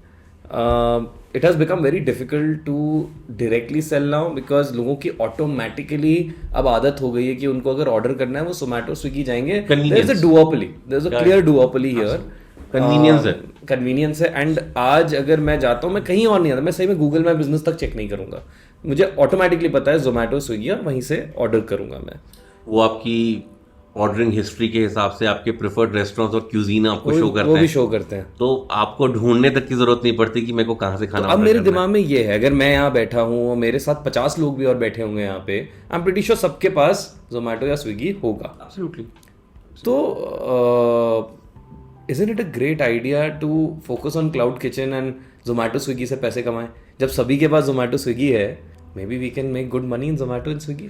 सो आई थिंक अगर मतलब मैं आपको ऑनेस्टली बताऊं कि आज के टाइम पे टिपिकली अगर आप रेस्टोरेंट खोलो और उसको 100% जोमेटो स्विगी पे चलाओ, so the only person that will be making money is Zomato and Swiggy. ऐसा क्यों है? ऐसा देखिए, मैं आपको बताता हूँ। When you typically operate in F&B industry, एक बड़ा नॉर्मल एक बेसिक असम्पशन होता है, फूड कॉस्ट इज अराउंड 30% जो होती है अगर आप अच्छी क्वालिटी फूड सर्व करना चाहते हो अपने कस्टमर को।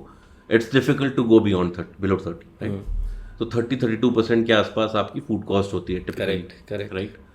उस पर फिर एग्रीगेटर कमीशंस आ जाती हैं। एग्रीगेटर टिपिकली आपसे 25% से 27% के आसपास चार्ज करता है। तो viewers, aggregator commission, aggregators are marketplaces एक तरीके से, या फिर Zomato Swiggy is a kind of aggregator, Amazon would be another kind of aggregator. Absolutely. तो we are talking about Zomato Swiggy का कमीशन इसमें जो होता है वो अराउंड टिपिकली 25-27% प्लस 18% GST, क्योंकि ये सर्विस इंडस्ट्री में है, सो विच टिपिकली गोज अराउंड 30-32% के आसपास। तो यानी कि अगर 1000 रुपए का ऑर्डर है, 300 रुपए तो मेरा फूड कॉस्ट थी, फूड का कॉस्ट है। 300 रुपए आपसे ये इन्होंने ले लिया। जोमेटो ने ले लिया। अभी भी बातें खत्म नहीं हुई हैं। अब आप टिपिकली समझो कि ये आपको इन पे डिस्काउंट्स रन करने पड़ेंगे, बिकॉज अच्छा, वो सेपरेट है। इंटेंसिफाइड कंपटीशन है मार्केट में कि कस्टमर को ल्यूर करने के लिए, उसको एक लुक्रेटिव डील देने के लिए आपको उस पर डिस्काउंट्स रन करने पड़ेंगे। हाँ, मैं देखता हूँ जोमेटो डाइनिंग और स्विगी। एब्सोल्युटली। तो इफेक्टिवली जो है आप उस पर अराउंड लेट्स मान के चलिए कि 10-15% का आपका इफेक्टिव डिस्काउंट उस पर एप्लीकेबल होगा। और बढ़ गया 100, जो इनका 150 40 अप टू 80 और इस तरह से चल रहा होता है, आप उसका टिपिकली देखोगे कि उसका इफेक्टिव डिस्काउंट कितना आ रहा है, तो अराउंड लेट से 15% के आसपास आ रहा है। तो अराउंड फूड कॉस्ट और इनकी कमीशन जो थी that was amounting to around 65% के आसपास। उस पे अराउंड 15% का इफेक्टिव डिस्काउंट हो गया। सो 65 एंड 15 इज 80। इसके बाद ये आपको कहते हैं कि अगर आपको ऊपर फीचर होना है कि जैसे कोई ऐप खोले और आपका नाम दिखे, तो आपको एड्स रन करने पड़ेंगे ऊपर फीचर अलग पैसा देना पड़ता है। उसके लिए आप अलग से उन्हें पे करते हो। दैट टिपिकली कम्स अराउंड 7%, 10% के आसपास। 80% आपने ऑलरेडी उनको दे दिया है 800 रुपये में से। अब 1000 रुपये में से 800 रुपये आपके पास जा चुके हैं आपसे, and then now you add 10 रुपये और उस पर ऊपर आने के लिए। सो फंडामेंटली आपके पास जो बचा वो 12 रुपये 10 रुपये आया। फिर उसमें आपकी ओवरहेड, आपकी स्टाफ सैलरीज, रेंट और सारी चीज़ें जो आपने आपकी पेरीफेरी में हैं, अपने एवरीथिंग आप उसमें से निकालोगे जब, so you will realize not more than 6 to 8% is what you are making on Zomato. 6 to 8% आपका जो नेट प्रॉफिट मार्जिन होगा। मतलब अगर मैं 1 लाख की सेल करता हूँ जोमेटो या स्विगी में, 6 से 8 हज़ार रुपये आपके होंगे।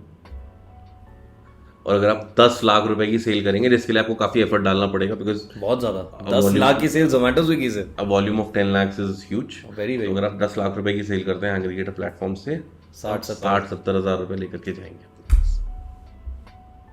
तो ये क्या स्कैम है, फ्रॉड है? Zomato Swiggy doesn't work, it's all sham? और नहीं, ऐसा नहीं है। इट्स जस्ट दैट कि people prefer these days, people prefer convenience. लोगों को ना कन्वीनियंस बहुत चाहिए। अब मतलब आपको याद है कि आज से 10 या 15 साल पहले या 10 साल पहले फॉर दैट मैटर ऐसी कोई ऐप थी जिससे आप सफाई वाला बुला के अपनी घर की सफाई करा लो। अब है, अब we have Urban Clap, we have Urban Company. हम ब्यूटिशियंस को बुला सकते हैं, हम घर क्लीन करने वाले को बुला सकते हैं।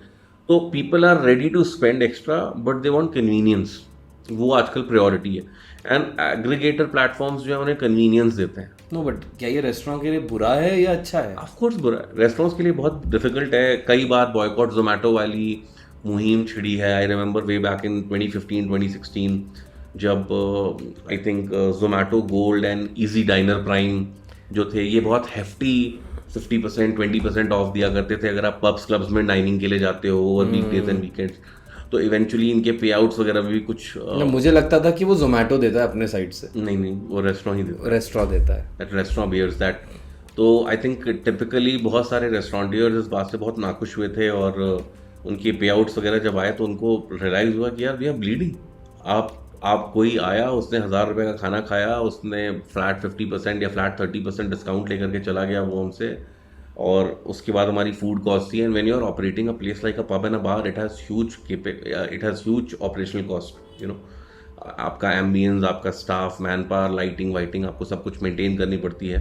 तो टिपिकली दे रियलाइज्ड कि इनके साथ बिजनेस करके जो पे आउट आ रहा है वी आर इन नेगेटिव।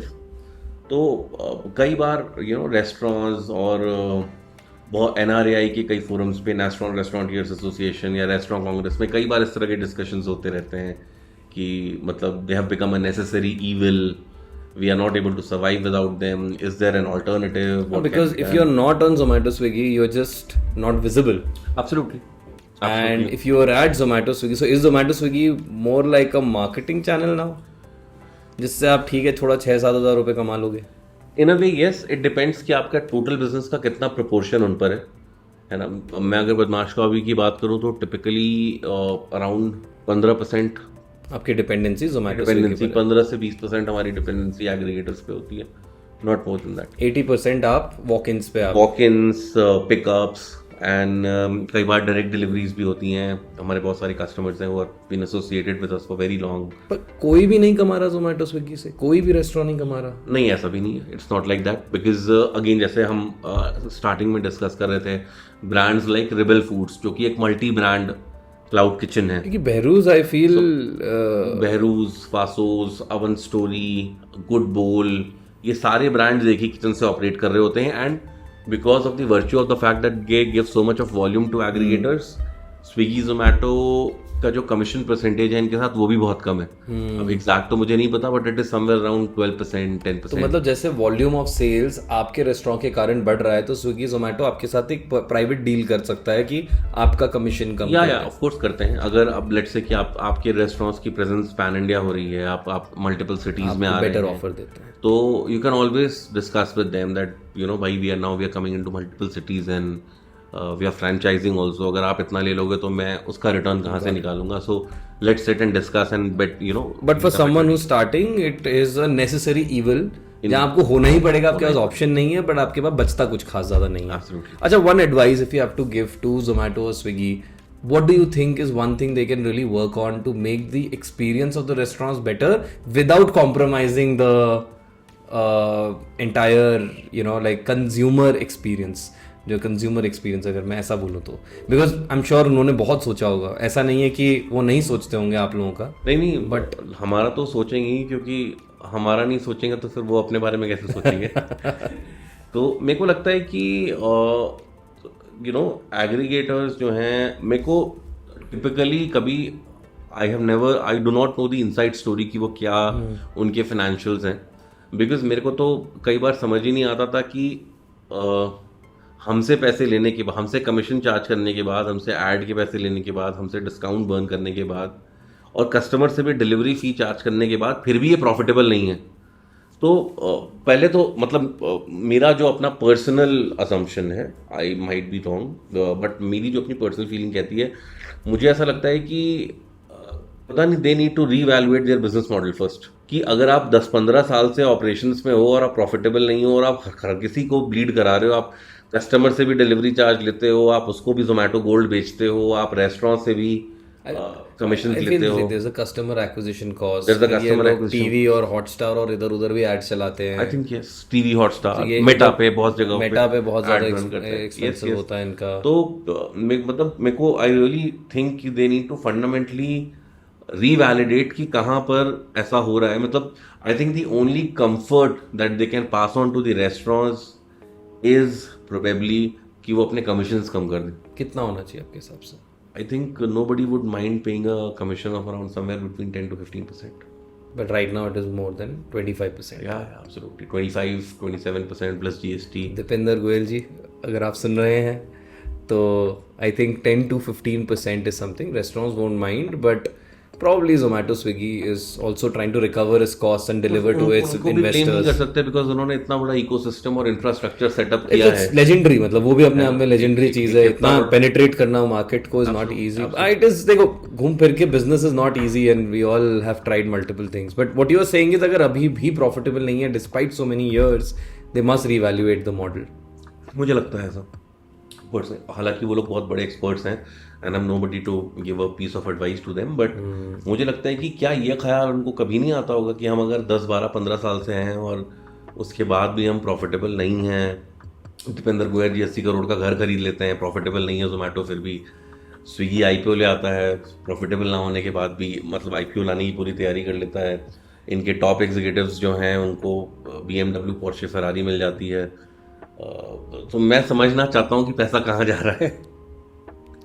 ये तो बड़ा ही कंट्रोवर्शियल सा एक कॉन्वर्सेशन हो जाएगा इसकी तरफ, बट हाँ this is something to look around that. Typically I would want to understand कि मतलब आप इतने हाई पेइंग एग्जीक्यूटिव्स रखते हो. I think that's the need of the hour because शायद आपको जरूरत होगी. They must be doing something right, but at the same time something incorrect that it is causing some level of discomfort to restaurant owners. And you're not the only one. I have clients, right? So some of them actually struggle when it comes to Zomato, Swiggy, and they can't even opt out of it. They don't have an option. मैं तो आपको मतलब बहुत सारे brands के brand owners से connect करा दूंगा, मतलब जो सारे जिनकी आंखों से आप बस पूछो कि जोमेटो पे बिजनेस करना कैसा है या स्विगी पे बिजनेस करना कैसा है और उनकी आंखों से आंसू निकल आएंगे. ठीक है, ये बहुत इंटरेस्टिंग पार्ट था.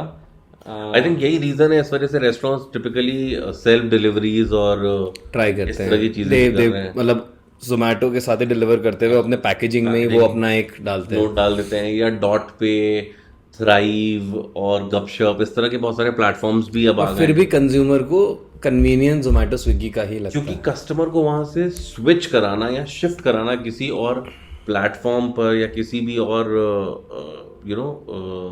फोरम पे बड़ा डिफिकल्ट है.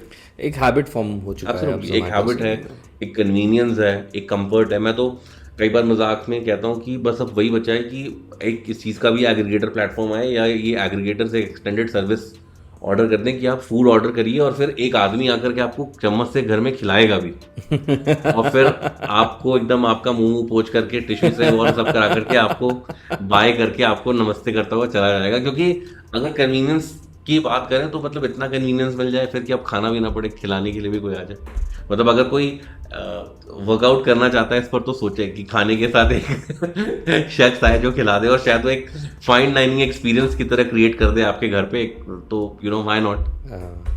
अच्छा एक बात बताइए, मैंने आपका जो स्टॉल है, I have seen it in DSOI, I have seen it in multiple places. अभी आप लोग मेरे ख्याल से हर्ष उल्लास वहाँ पे भी हैं, and you're in different places, and I have done. I remember one time जब मैं DSOI आया था एंड मैं आपसे मिल चुका था पहले, कई 1-2 बार मिल चुका हूँ और फ़ोन में भी हमारी बात हो चुकी थी. और मैं I went to DSOI family के साथ, आई थिंक फैमिली फ्रेंड्स के साथ गया था, एंड मैंने देखा कि यार सारे स्टॉल्स एक जगह एंड बगल में हयात रीजेंसी भी है, हयात रीजेंसी है, एंड उसके जस्ट बगल में एक स्टॉल है जिसका मुझे बैनर तक नहीं दिख रहा क्योंकि भीड़ कम से कम 4 लेयर तक थी. मतलब ऐसे 1 2 3 4 एंड आई एम लाइक कि ये कौन सा स्टॉल है जहाँ इतनी भीड़ है. मैं अवॉइड करता हूँ, आई डोंट लाइक रश वाली जगह ना, तो आई अवॉइडेड इट. आधा घंटा हो गया, 1 घंटा हो गया, बाकी हर जगह चीज़ें अवेलेबल है. आई एम लाइक ये कौन सी जगह है यार यहाँ पे. And I looked and I saw you, आप काउंटर के बगल में वहाँ पे ऐसे करके कैश गिन रहे थे एंड वहाँ पे फिर मैंने ऐसे आपको करा, आपने हेलो करा एंड आई वाज लाइक अरे, मैंने देखा बदमाश कबाबी. मतलब people were crazy about it.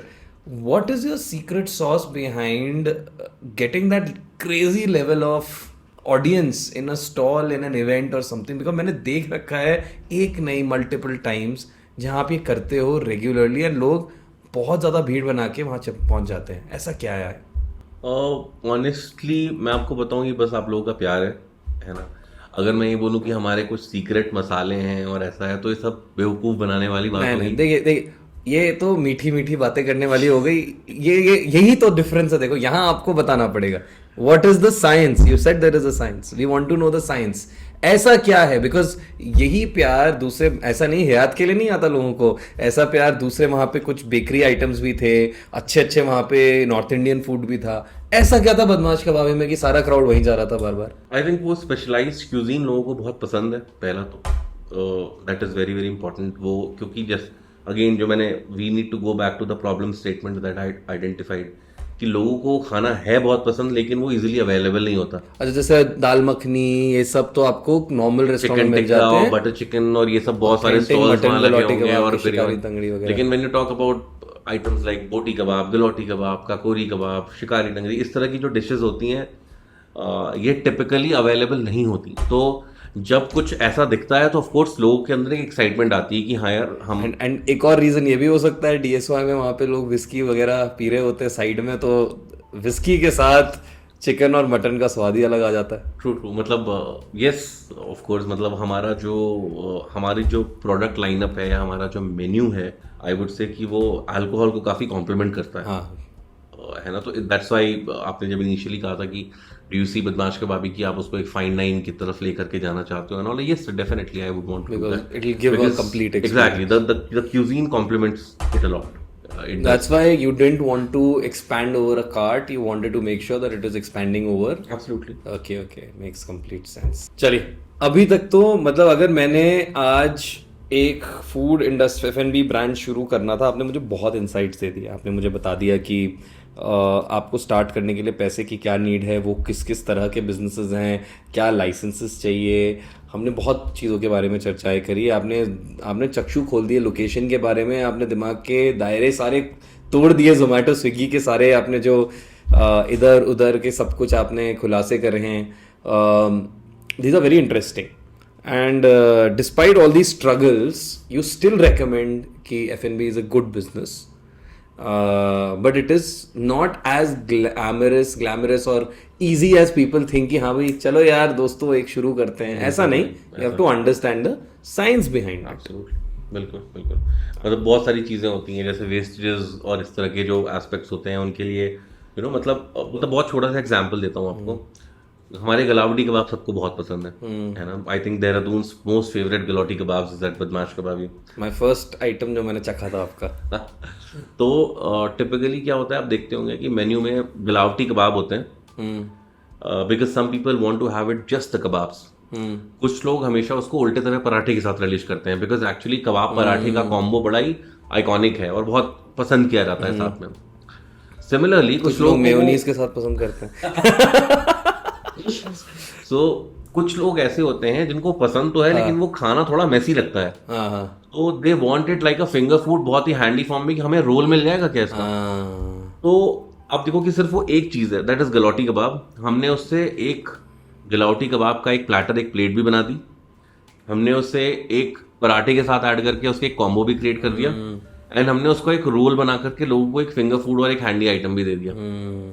तो टिपिकली आपको ना अपने मेन्यू में बहुत ज़्यादा डिशेस रखने की ज़रूरत नहीं है, आपको अपनी मेन्यू री इंजीनियरिंग करने की ज़रूरत है, जहाँ पर यू नीड टू आइडेंटिफाई कि क्या क्या चीज़ें हैं मेरे पास मेन्यू में और मैं उनको किस तरह से अलग अलग चीज़ों के साथ रिक्रिएट करके कंबाइन करके बहुत अच्छी मल्टीपल आइटम्स बना। This is very interesting what you have pointed out, actually something, क्योंकि लोग यही सोचते हैं नहीं यार नूडल भी डाल दो, ये भी डाल दो, मोमो भी डाल दो। मैं बताऊं मेरी टिपिकल नंबर ऑफ डिशेस जो होंगी, मैं आपको अगर कुछ स्टार्ट्स बताऊं, मेरे टोटल बिजनेस का around 70% comes from non vegetarian cuisine, 30% comes out from vegetarian cuisine. उस 70% में भी ऐसे 9 आइटम है जो 70% का 90% कंट्रीब्यूट करते हैं। बिल्कुल ऐसा ही होता है ना। तो अगर मैं टिपिकली अपने मेन्यू की बात बताऊं तो हम 15 चीज़ों से ज़्यादा नहीं बनाते। एंड एक इसका एक फ़ायदा भी है, क्योंकि अगर मैं बदमाश कबाबी के पास जाता हूँ तो मुझे पता है कि यहाँ मैं स्पेशली इसके लिए जा रहा हूँ, ये इनकी स्पेशलिटी है, तो मैं उसके लिए ही जा रहा हूँ। हम वेस्टेजेस मिनिमाइज करते हैं, हम वेस्टेजेस कम रखते हैं, हमारे वेस्टेजेस नहीं होते। We typically operate at a 1% wastage for a Indian cuisine kind of a restaurant. I think that's a good number. Very nice. So हमें अपनी मेन्यू री इंजीनियरिंग करनी होती है। हम 15 आइटम बनाते हैं बट अब मेन्यू में उसको रिप्रेजेंट 45 करते हैं, कॉम्बोज के फॉर्म में, रोल्स के फॉर्म में, प्लेटर्स के फॉर्म में। आप अलग अलग चीज़ों को ना you plug and play with different things, you create and recreate things out of your menu. तो वो करना बहुत बहुत इंपॉर्टेंट है। चलिए अविनाश जी, मैं हमारे इस पॉडकास्ट के लास्ट सेगमेंट में आने वाला हूँ जिसमें हम लोग एक गेम खेलेंगे. इट्स कॉल्ड दिस और दैट. ओके, आपको गेम के रूल समझा देता हूँ. हम हैं देहरादून से. मैं देहरादून के 2 रेस्टोरेंट का नाम लूंगा. आपको चुनना है आपका पर्सनल फेवरेट उसमें से क्या है. फिर वहां से मैं एक और में जाऊंगा, वहां से मैं एक और में जाऊंगा, वहां से मैं एक और जाऊंगा. आपको उन 2 में से चूज करना होगा. और मैं बदमाश कबाबी का नाम नहीं लूंगा इसमें क्योंकि वो एक बड़ी बायस चॉइस हो जाएगी. तो are you in for that game? या I'm in for it. चलिए, आपने यहाँ पे खा रखा है अच्छा खासा, यहाँ पे इधर उधर सब कुछ. आई थिंक मतलब मैं तो कहूँगा कि हाँ मैंने खा रखा है, तो आप सुनेंगे. आप मेरी वाइफ से बात करेंगे तो वो आपको अच्छे से बताएंगी कि अरे कोई ऐसा ढाबा नहीं बचा, कोई ऐसा ठेला नहीं बचा, कोई ऐसा रेस्टोरेंट नहीं बचा जहाँ ये पहुंच न गए हो ये बोल करके कि मैं खा नहीं रहा हूँ, मैं तो टेस्टिंग कर रहा हूँ ना. तुम समझो इस चीज को. चलो, तो मैं देहरादून के कुछ आइटम्स यहाँ पे रखूंगा. आप मुझे बताइए दिस और दैट.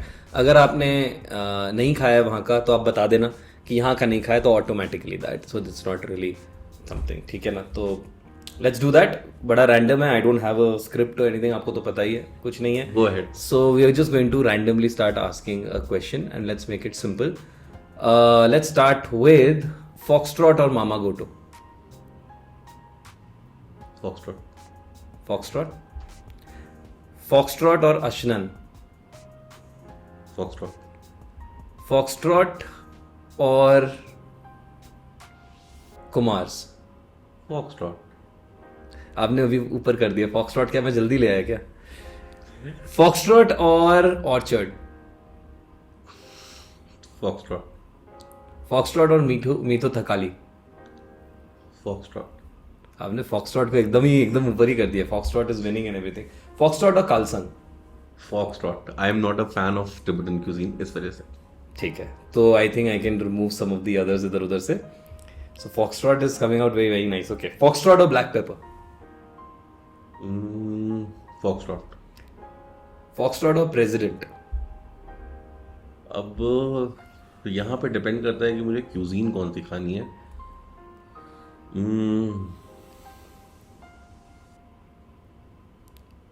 प्रेसिडेंट. प्रेसिडेंट. ओके, अब हम आता है प्रेसिडेंट और आमा. आम. आमा. ओके, आमा मतलब इतना अच्छा लगता है आपको. Okay, let's go for more. आमा और कौन कौन से रेस्टोरेंट्स बच गए हैं अच्छे अच्छे वाले. आमा और कारीगरी. आमा. आमा और स्मोक हाउस दिल्ली.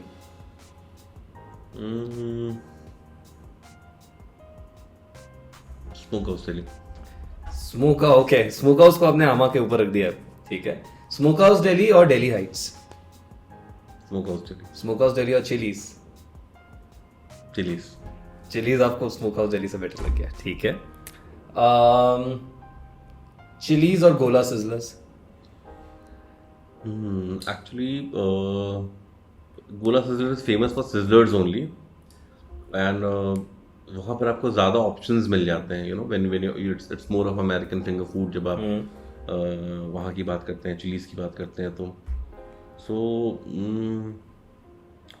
टिपिकली दोनों ही जगह अपने आप में, मतलब ये थोड़ा सा एप्पल टू एप्पल कंपैरिजन नहीं होगा, बट अगर जवाब देना ही है तो चिलीज़. चिलीज. चिलीज और Cure. Interesting. Cure. Cure. Cure और Behrouz Biryani. Any day Cure. Any day Cure. Okay, Cure और पिकलो. क्योर. क्योर और नार्कोस. धर्म संकट में डाल दिया आपने. दोनों ही दोस्त हैं. बट दोस्ती के हिसाब से नहीं करना आपको, स्वाद के हिसाब से, एक्सपीरियंस के हिसाब से. नार्कोस मैंने खाया नहीं है इसलिए. तो कैसे दोस्त हुए आप? ये कैसी दोस्ती है? आपने खाया नहीं वहां पे खाना? हाँ, मैंने वहाँ कभी खाया नहीं. उस तरफ एक्चुअली उस तरफ जब भी जाना होता है, थोड़ा सा उसकी लोकेशन हल्की ऑफबीट है. हाँ, सो उस तरफ जब भी मेरे को जाना होता है तो my wife typically likes food of मीठो थकाली. तो वहीं मुझे को सीधे उठा करके लेकर के चली जाती है कि नहीं मीठो चलना है. और कोई भी आता भी है हमारे घर में, ट्राई करना. Narcos is very nice, location is very nice. Family कोई भी आता है हमारे घर पे तो वो सीधे उसको मीठो उठा करके ले जाती है कि चलो चलो कुछ डिफरेंट खिलाते हैं. और my sister in law also loves it. तो हमारा उस तरफ नहीं तो जाना होता है. बट मतलब आई हैव हर्ड नार्कोस का फूड बहुत अच्छा है. मतलब अगेन द निशांत भाई is a very good friend, तो ऑफ कोर्स क्योर और नार्कोस.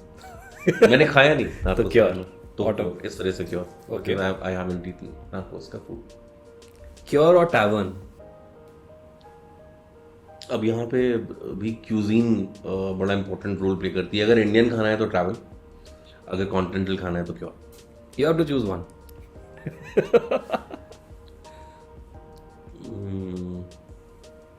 क्योर और टैवर्न.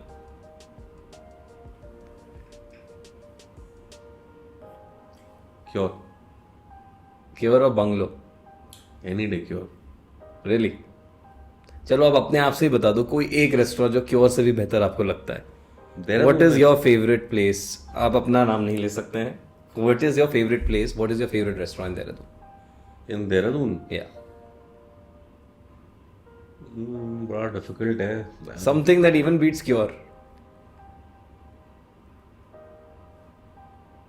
मैंने तो कुमार का नाम ले लिया, ब्लैक पेपर का ले लिया, प्रेस का ले लिया, आपका बंगलो ले लिया, अशनान ले लिया, आपका Kalsang, Orchard. I think Hyatt Regency. Hayat Regency, you feel Hayat Regency is better than Cure also. So Hayat Regency you would label as the absolute top in terms of food. So well, that's not a fair comparison though. Hayat. True. But yeah, मतलब beat any cuisine. But you're not just talking about food. You're talking about overall ambience and everything in that. Absolutely. So मतलब it's a very go-to place when you talk about the food. It is fantastic. It's fantastic. मतलब normally हमारा ना मतलब मैंने देखा है कि usually 5-star hotels में जब आप जाते हो तो उनका food is never on the higher side. मतलब थोड़ा सा bland सा रहता है because they cater to every part of the people from every part of the country and the world are there. तो थोड़ा सा वैसा रखते हैं. But Hyatt Regency का जो food है that is very very delicious. And मतलब स्पेशली वहाँ इवेंट्स वगैरह जब होते हैं वहाँ का खाना भी अच्छा होता है. And this is the best part. Usually क्या होता है कि रेस्टोरेंट में तो आपको अच्छा खाना मिल जाता है उनके, लेकिन जब वहाँ पे इवेंट्स होते हैं तो यू फील यार the quality has gone down. उनके साथ ये नहीं है. Even when there is a party और even when there is a event you get equally good food. That's fantastic. But still, I must say that Hayat Regency तो league of its own है. मतलब there's nothing like that in Uttarakhand, I'll say. Of course. Not just Dehradun. मतलब people are coming for destinations wedding from Delhi and all places. It's a beautiful place, no doubt about it. But again, like considering all that, I feel that Cure went pretty high. Not bad. Cure the food is really good. I think Devakar really works on it. He's very very picky and very very particular about the cuisines. Yeah. Specially अगर कोई चाह रहा है Cure तो उनका Neapolitan pizza जरूर try करो. It's different by the way. I realise it's not like जैसे जो बाकियों का होता है ना. It's a little different. वो क्रिस्पी बनाता है उसको जानबूझ के. आई अभी मेरी बात भी हुई थी. आई थिंक रेबेका ने वो सिटिंग में बोला कि क्यों करते हो करके, एंड दे वर लाइक कि ऐसे से करते हैं. He adds a lot of his expertise and touch to the food, है ना. मतलब वो कोई फ्यूजन फूड नहीं करता, बट जो ऑथेंटिक रेसिपीज हैं उनमें he adds this Midas touch. So I think that is the speciality of a chef. तो okay, so now basically you've given it a complete thing that if you have to select one restaurant in Dehradun, that will be Hayat Regency, which is your absolute favorite. This is lovely actually. This was an interesting and अगर आप पूछो कि favourite cuisine कौन सी है, और अगर you are in anywhere अगर आप दिल्ली मतलब your favourite restaurant in India अगर आप हो, आप दिल्ली एनसीआर कहीं से भी कंपेयर करो, my favourite cuisine is I like Lebanese a lot. Oh, you do? Yeah, I love Lebanese, and there's a brand called Arabian Delights. It's a Delhi-based brand. They are expert into Lebanese. It's been more than 3 decades. They are into this business. So I love their food. Really? तो कैसे मतलब Lebanese तो थोड़ा bland खाना होता है ना compare to that of मसालेदार बढ़िया. मतलब मैं दोनों एक्सट्रीम्स को एंजॉय करता हूँ. आप उनमें से है जो मिक्का सिंह भी सुनते हैं और बीटल्स भी सुनते हैं. एब्सोल्युटली. जगजीत सिंह और Mika Singh. No, but fantastic, Avinash ji. It was a very interesting conversation, to be honest. Like बहुत candid गया है. And आप जानते ही हैं ना, मैं क्वेश्चन प्रिपेयर करा ना कुछ करा. Just आप तो सुबह ब्लड टेस्ट का सैंपल लेकर के आए हैं. What we spoke in the morning last, I remember. कि you were down with fever. कल रात तक skeptical थे कि आज हम सुबह इस चीज को कर रहे हैं या नहीं कर रहे. तो when I was getting ready, my wife asked me कि आप जा रहे हो. मैंने बोला हाँ. I think Kshitij has message कि I have fever. अभी भी है. But it's just that ठीक है, एक्चुअली सच बताओ तो इस कॉन्वर्सेशन के बाद आई एम फीलिंग बेटर और भूख भी लग रही है टू बी ऑनेस्ट। तो थोड़ा सा याद आ जाएगी लखनऊ की नवाबी, एक बार आ जाओ बदमाश का। हम तो बहुत बार आ गए हैं और बार बार आते रहेंगे। It is fantastic, but what I really like in this conversation is कि आपने कितना क्लैरिटी दिया है इन द F&B इंडस्ट्री कि ये होता कैसे है, क्या होता है, what are some of the myths, और आपने जिस तरीके से बस्ट करा है, hats off to that. It's not an easy thing to speak out loud like that, वरना तो बस शुगर कोट करके अपने ही ब्रांड की तारीफ करने के लिए लोग बैठ जाते हैं यहाँ पे। But that is a very interesting thing what you have done, and I am sure a lot of people will watch it, will benefit a lot from it. One final thing before we go, give an advice to a person who is planning on one advice you have to give to a person who's planning on starting stepping into F&B. एक advice आप क्या दोगे? मेरे को लगता है सबसे पहला और सबसे important and most important piece of advice from my side is कि you know identify the gap. जो प्रॉब्लम स्टेटमेंट आइडेंटिफिकेशन है ना, वो बहुत इंपॉर्टेंट होता है, you know, because that is going to decide कि what are you going to venture into. मुझे एक गैप नज़र आया कि यहाँ पर अवधी क्यूजीन नहीं अवेलेबल है इजीली, एंड वो कार्ड से शुरू होते होते आज जर्नी यहाँ तक पहुँची आप लोगों के प्यार से, और अगर सब कुछ अच्छा रहा, भगवान की कृपा रही, तो और भी अच्छा करेंगे, आगे और भी ग्रो करेंगे, बड़े होंगे। But it all you know boils down to one thing, that problem statement, कि इस फूड का गैप मुझे मार्केट में फील होता है। No, but that's a fantastic thing because that is true. कई लोग वो बेसिक्स पे नहीं जाते और सीधा जंप कर जाते हैं कि ये करना है, ये करना है। Interiors, ambience do not build good great restaurants. They do not build great brands, you know. Great brands are built over consistency. Great brands are built over great marketing ideas. Great brands are built over your food quality, your location. So I think उन चीज़ों पे you know ज़्यादा spend करना. And beyond that, I also operate a consulting business wherein I you know consult restaurants in terms of when if somebody wants to venture into F&B, I guide them. I think that's a very, very good idea because I guide them end to end, even from designing of kitchens, ergonomics, you know, sectioning of restaurants and everything. I like take care of everything. So how can people reach out to you? They can, of course, they can share me. They can send me an email to avinashmishra@badmashkababi.com. They can always reach out to me, or they can visit my place, you know, and they can have the food and they can get that confidence. Yes, the food is good, and they can always, you know. तो बदमाश कबाबी है Pacific Mall and you are also there in mall of Dehradun, तो वहाँ भी आ सकते हैं, आपसे मिल सकते हैं। Where are you mostly present eight?